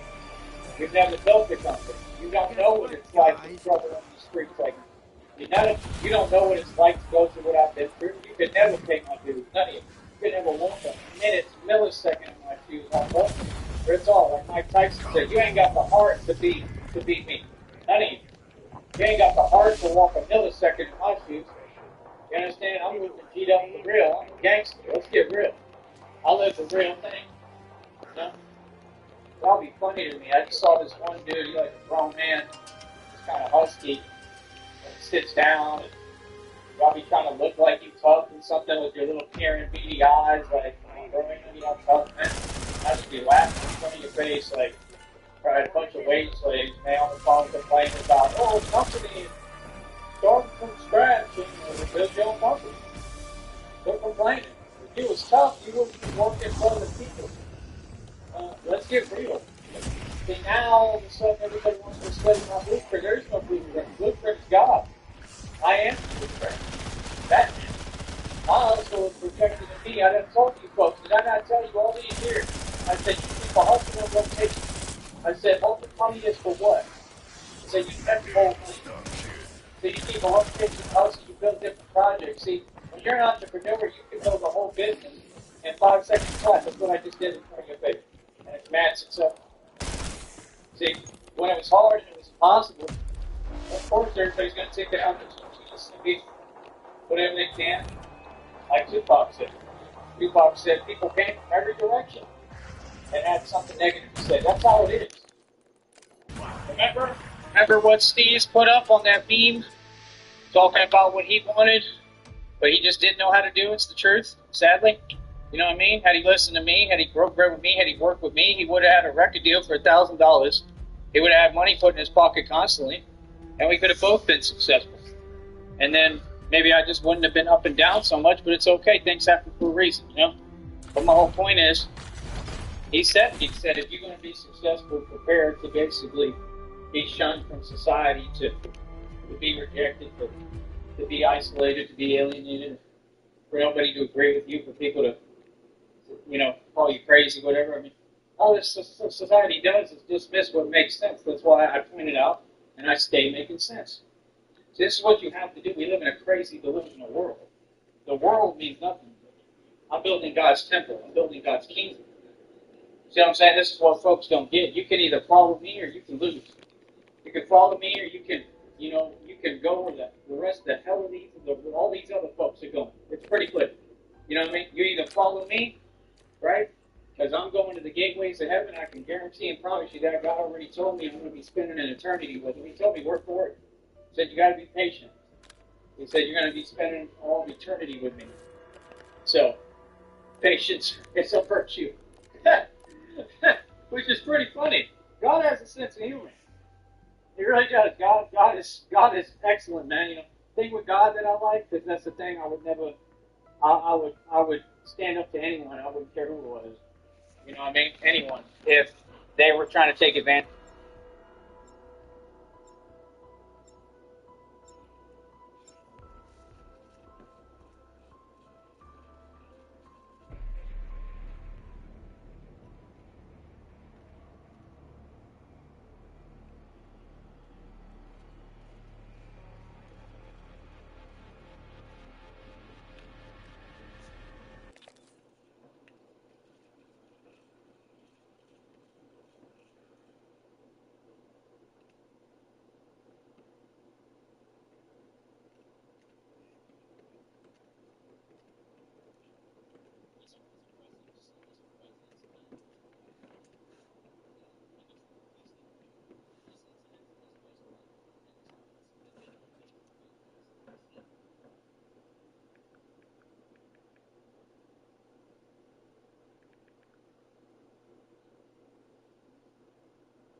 So as you know, Donald Trump, Elon Musk, and the tech bros keep promising that we're all going to be rich.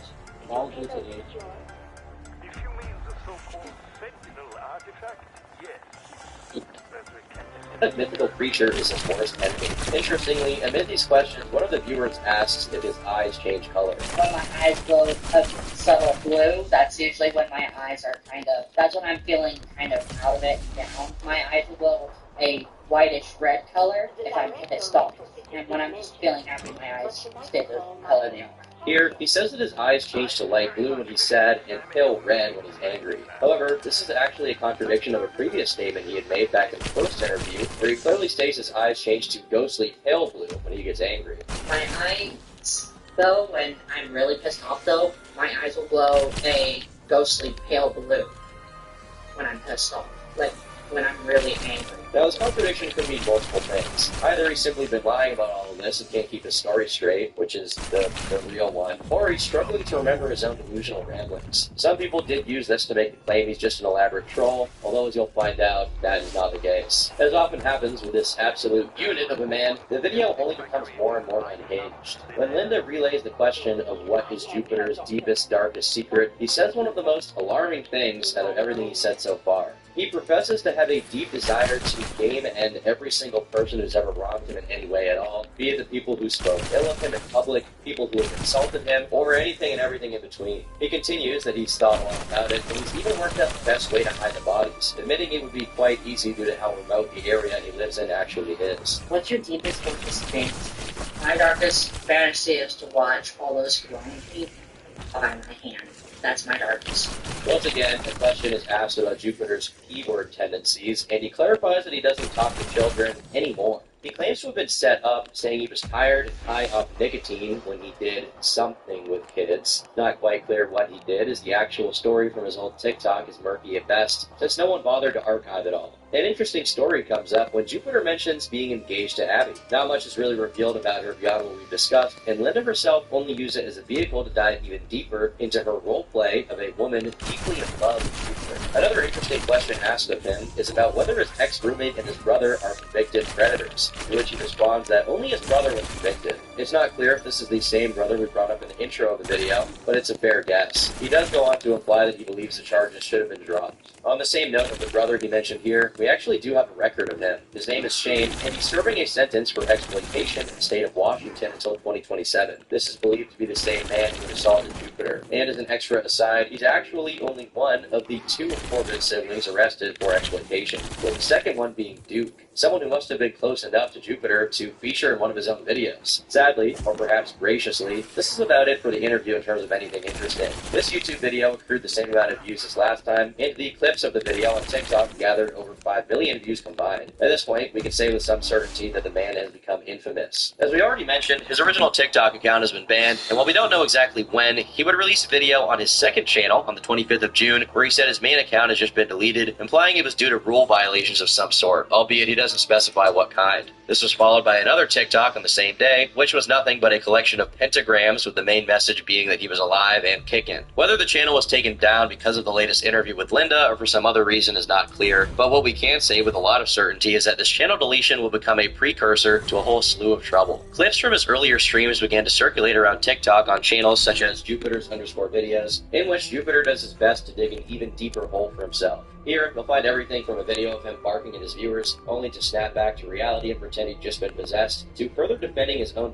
pedophilic tendencies. That video in particular gives us an even deeper insight into the kind of person Jupiter is, or at least the kind of person he wants us to believe he is. He explains that due to suffering from both ADHD and autism, his age is almost irrelevant, as he is just a child mentally. He goes on to explain that he can't even really tell what he is anymore, and that he's afraid of getting close to people because he's worried he'll hurt them. By and large, these videos didn't get that much attention. People had a negative view of him already, but arguably, he hadn't become too notorious yet. The Linda Binda drama, while big for what it was not mainstream, and it hardly ever left the sphere of her own fan base, and perhaps a vaguely adjacent TikTok viewer base, and the same can be said for his dealings with Anonymous, which really just flew under everyone's radar. But before I go any further, a word from today's sponsor. Have you heard that connect pound 529 from your cell phone? Once again, forthepeople.com/JerkyTom to start the process. Good luck. Jupiter himself, meanwhile, continues to post his YouTube and TikTok. While his YouTube selection did include some more paranormal stuff, the TikToks were largely a deflection of the criticism he'd gotten in the last couple of months, constantly trying to shame those who would quite justifiably call him a PDF file in the most cringeworthy way he could possibly muster. On the 29th of June, Linda Binda had recorded another interview with Jupiter, which would later be uploaded in full to her YouTube channel. This interview is quite noteworthy among all the other interviews she's made, as one thing you'll quickly notice is just how hostile Jupiter seems throughout. The first few minutes are quick to set the tone for the whole interview, where he emphatically demands that people should stop calling him a P-word, claiming it's already over and done with. Getting angry when viewers ask him somewhat silly questions like whether he eats a raw pea because he's aware of it. We can't quite be sure what he's thinking at this moment, but given he's no longer on camera, it's possible that might have finally caught onto the bit, or at least he's worried about incriminating himself further. Not that that stops him from saying some of the most suspicious statements that I've ever heard. What's his name? He's either as his mother and or his sister. Sister? Respect. I'm not even stepsister like the little stepsister.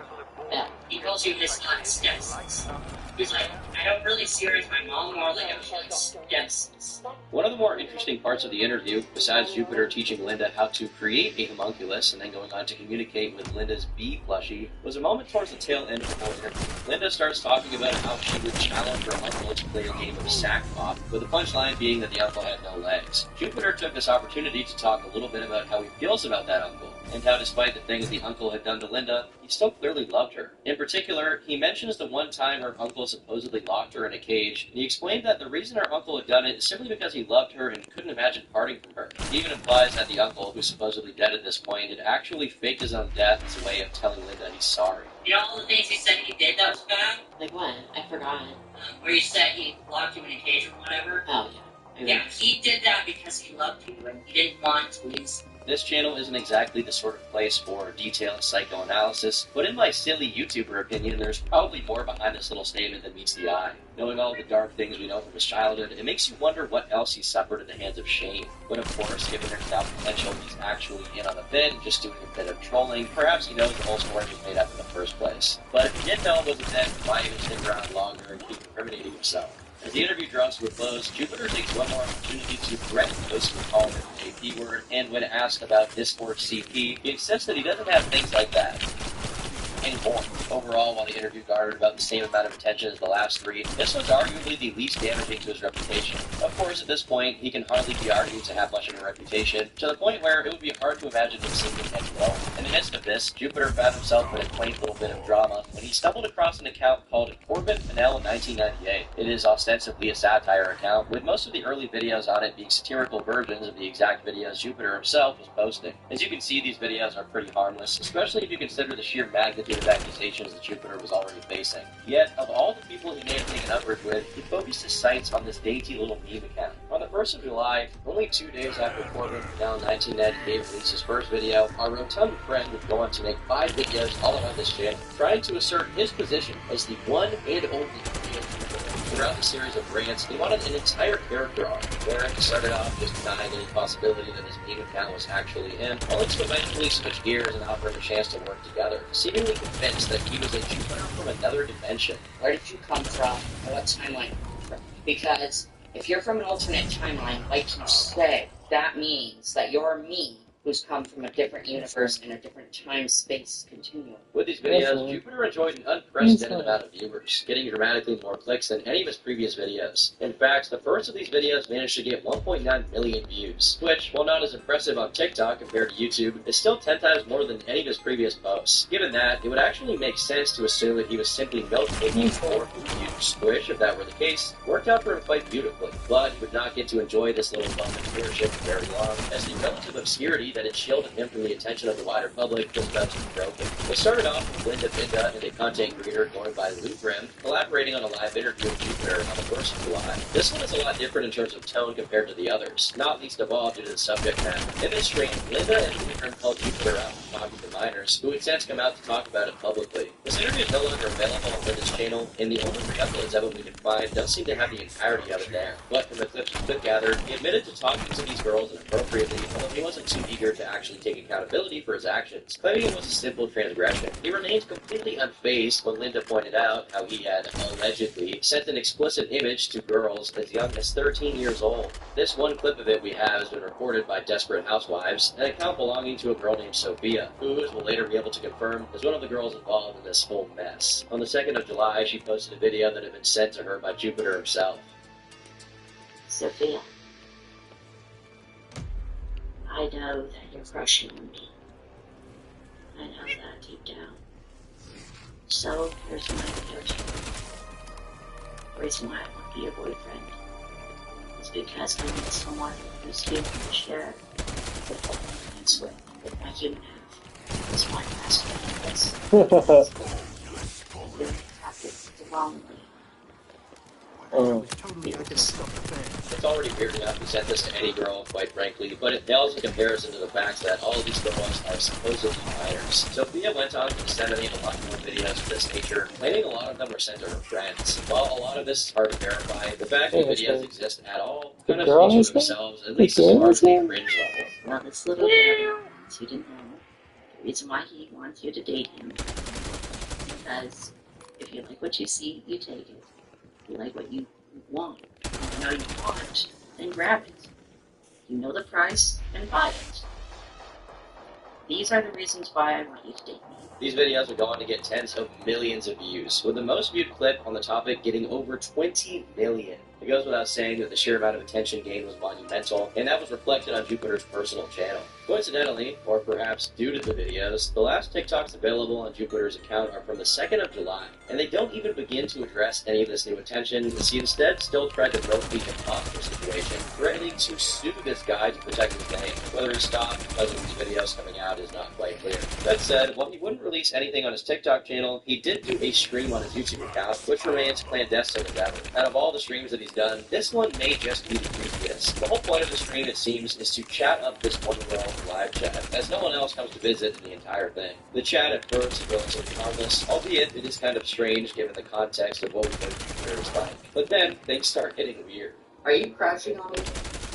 By the way, Kirsten, crushing on you? If you glance at the chat, you'll see a confirmation that Kirsten is indeed a woman, and that she may have a slight crush on Jupiter. But if you think that's weird, just wait till you see this. You're in love with me? You can tell me.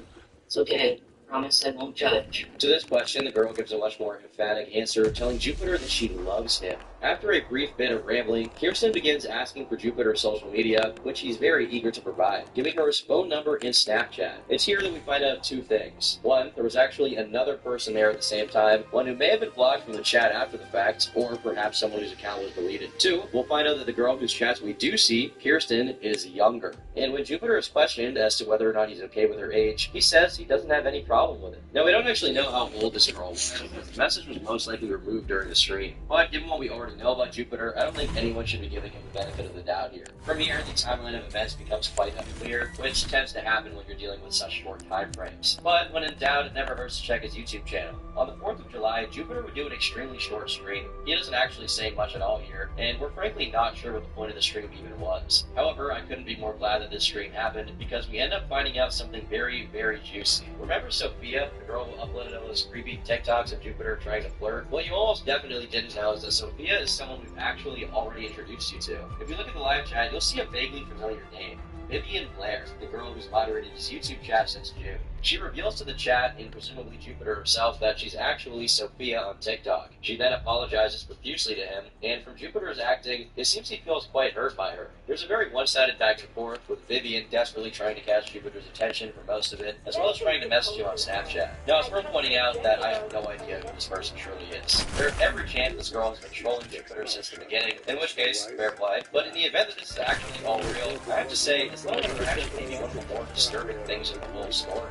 If only for the fact that it's full archive for us to witness. This would be his last ever video on YouTube. All that remained now was his TikTok. At some point, Jupiter released an apology for fully admits to having been a PDF file. With a stooped head, he begs for forgiveness, and even breaks down crying. It's not clear how genuine this apology is, but given how long he's lied about it at this point, it obviously doesn't mean that much, and he more than likely hoped it would get him out of trouble. As you'll find out, he wouldn't get so lucky. The circumstances behind where this video was from get kind of confusing. That same confession was uploaded on the same day to a different channel, without any of the overlays of music. This channel seems to have videos by Jupiter that don't exist anywhere else, which suggests it's some sort of alternate account of this, or someone super dedicated to archiving. This idea is somewhat reinforced when you look at the earliest videos on the channel, which were uploaded on the 3rd of July, where he claims to have teamed up with his imposter in order to fight Anonymous. From what I could gather, there seems to be some belief that the imposter actually convinced Jupiter to give a full video confession, which is what we saw earlier. This alternative account contains one more apology video, which seems to have been recorded prior to the other one I showed.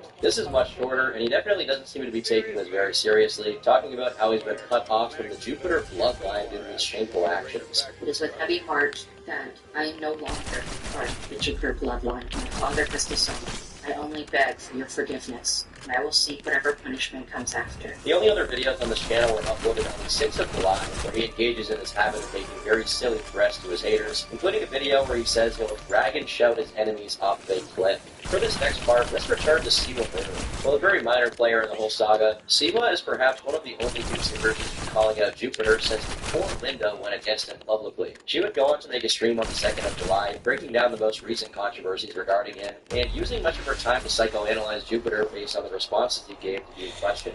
Eventually, Siwa launched a second stream talking about Jupiter. Largely, this went over the things we've already covered, including the infamous apology. And other than explaining the recent drama, Siwa invites on a very special guest, Abby, the same girl Jupiter was claiming to be engaged to. And she gives a rather fascinating account of the kind of person Jupiter is. According to her, she and Jupiter first met when she was 14, with him being 18 at the time. Initially, they started off being just friends, but it quickly developed into a relationship. She claims they were boyfriend and girlfriend while she was 14, and that at the time of the interview, she was indeed his fiancée, with genuine plans to eventually marry him. Throughout the interview, Siwa reveals to Abby, and by extension the viewers, that he's actually supposed to be under constant supervision, because a court order makes him unfit to take care of himself. Abby is surprised by this, although she does confirm he lives in a group home, which contradicts his testimony, wherein he said he lived with his brother. At one point, she admits to physically meeting Jupiter in Melba during the 4th of July, going as far as to say he hurt her physically, something she had kept a secret practically up until the moment she said it on air. The interview is cut short by Abby suddenly disconnecting due to technical issues, and she's not brought on again for the rest of the stream, leaving us wondering what else could have been revealed by her. Interestingly, if you look at the comment section of this stream, you'll find a comment from someone who's claiming to be a part of this faux anonymous group that's been hunting down Jupiter. Going on to claim he's also the owner of the Jupiter Satire channel. He claims that his group of friends convinced Jupiter they were a tribunal of godly beings who were sentencing him for his crimes against children and threatening to remove his powers if he didn't confess. While there's no way to confirm this, given what we already know about Jupiter the hybrid, I'm ready to believe it. While Abby's stream didn't end up being too consequential, the 7th of July would end up being significant for a different reason.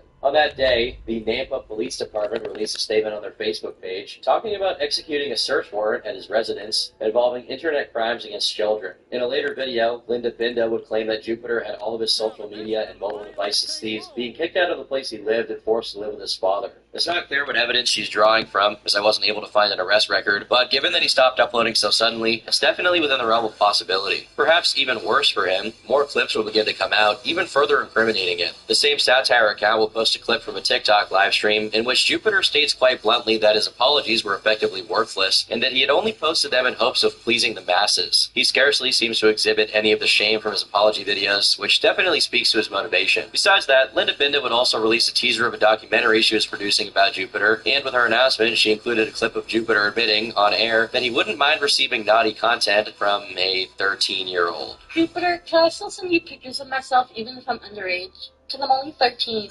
It's up to you, sweetie, if you want to, because I don't mind. If you do, I don't mind. Do you plan on trading me in if I say yes? No, I would never. Of course, the couple of extra clips of him being outright heinous were only a precursor to the veritable smorgasbord of attention that Jupiter would receive throughout the rest of July. While he continued getting all kinds of attention on TikTok, likely unaware of any of it due to his blanket ban on electronics, the real difference came on YouTube, where his antics caught the attention of large YouTubers. The first video on the topic I could find was made by Subtrist Live. He goes over the same things we've already discussed. He also shows clips from another interview with Jupiter conducted by a TikToker named Louvre, who we've already shown. This interview has since been deleted, with the only traces of it being Reddit posts with clips from it. In it, he essentially explains the process of creating a homunculus again and talks to her about how she shouldn't swear, how he would like to move her soul into a human host, but because she's picky, he hasn't been able to find one. The video ended up getting almost 100,000 views, but it would surely go mainstream later in July with a coverage from a YouTuber named Underflow. This video was a more thorough attack on Jupiter, using a whole plethora of clips and other evidence to prove his thesis that Jupiter is a predator. This video got 700,000 views, propelling the topic to the mainstream. It didn't take long for others like Sensitive Society to hop on the bandwagon. Outside of the YouTube sphere, Jupiter was ragged on by just about everybody, but the person in the forefront of all of this was definitely Linda Binda herself, who seemed to have made it her mission to take Jupiter down. After all, she was part of the reason he had been known by so many people. In late July, she began releasing updates on Jupiter's situation, including the fact that all of his devices were seized. She gave a brief recap of how she had met Jupiter and her whole relationship with him. She lamented her own role in propelling him to fame, or infamy, arguing he may not have had the opportunity to engage with so many minors if she hadn't made him so popular. As bad as the month of July was for Jupiter's name, August would fan the flames even further as more evidence came out. Most of that was released by Linda Binder herself, but while she didn't provide a source, many of the videos she showed on her TikTok speak for themselves. The first of these was a video from August. In it, she mentioned that Jupiter was still not apprehended, and she hopes her new proof will put him behind bars. This proof is a video of Jupiter talking to who he believes to allegedly, supposedly, be a 15-year-old, asking her if she wants to star in an adult video with him. Have you ever thought about maybe becoming a star? Have you ever thought about that? I mean, what if you and I decided to make, if ever you and I got married and we decided to make our own videos, and we added them to different sites and they paid us a ton of money, would you consider doing it with me every time? For context, this is someone that Jupiter thought was from the ages of 14 to 15 years old. He knew what he was doing was wrong. He even said he multiple times, like, the police can't do anything about it because they will imprison someone who has mental issues. But he knew what he was doing was wrong. She would slowly continue to drip feed pieces of information on Jupiter. All this time, she's continued to tease the documentary. Eventually, however, she released a bombshell when she announced she'd be interviewing Jupiter's actual sister, where they would talk about Jupiter. As the anticipation for this video built, more and more people began releasing their own videos about Jupiter, with Underflow releasing update videos. The month of August would see the release of even more robust videos on the topic, with Smokey MCC chiming in with a half-hour in-depth takedown, in which his main focus were the Linda Binder interviews. Despite new info being relatively scant, the issue remained extremely hot throughout all of August, with multiple content creators releasing videos, including another update from Underflow, and another breakdown of the situation by High on Wonder, who you guys may remember from the Illuminati situation. But the topic would cool down in the month of September as people stopped talking about it. However, as October rolled around, the content farm received another jolt of energy, as Linda's highly anticipated interview finally dropped on the 6th. In that interview, Linda addressed the sister as Kia, although whether that's just a pseudonym or her actual name is not clear. Here's the rough story of her and Jupiter growing up, according to Kia. Kia describes their childhood as relatively normal for the first few years of them living together, with the exception of their older brother, Shane, abusing them. For those of you who aren't keeping up, Shane is the one currently sitting in Washington State Prison on abuse charges. We had like a fairly okay childhood, and yes, him and I have some abuse trauma. We have very similar trauma. I have a little bit more than he does. Our brother Junior, or Shane, as most people know him, he wasn't a very good brother. According to Kia, she and Jupiter got along really well as kids, playing together and just spending a lot of time around one another. However, she noted that there was a marked change in their relationship around the time she was 11. Their foster mother began to treat Jupiter very differently compared to some of the other siblings in Jupiter's age range.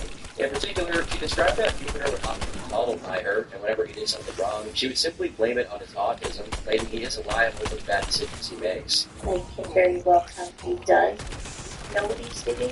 I would be sitting on the complete opposite side of the room. Other day, he'd lose a game and he'd walk over and he'd throw whatever remote he had in his hands at my head. And I would tell my mom, and my mom would call him into her office. She would scold him, and then nothing would happen. As time went on, things only got worse, as by the time the kids were going through puberty, Jupiter, having never been taught inhibition, started to frequently his sisters. Once again, his mother would brush off the concerns of her daughters by saying he was autistic and it wasn't his fault. He had described that Jupiter repeated this behavior towards her very frequently, and it got so bad that it caused bruises to appear all over her body. This would not stop until one day when she responded to Jupiter's attacks by smacking him across the face, and he apparently never touched her past that point. It got so bad where I actually had to get my dad involved, because I would tell my mom and she'd be like, he just doesn't know what he's doing. He just gotta keep me. And so I finally ended up telling my dad, and my dad said, well, if he does it, just go ahead and smack him. So I did. Never touched me like that again. The topic of Junior, or Shane, was brought up multiple times, specifically in relation to what had happened between him and Jupiter. She recalled an incident during which her mom would walk into their shared bedroom, where she saw Shane had fastened Jupiter to a chair with both of them nude. I'll let you fill in the blanks on what Shane was actually doing there. But what had happened was my mom had just gotten home. She was heading back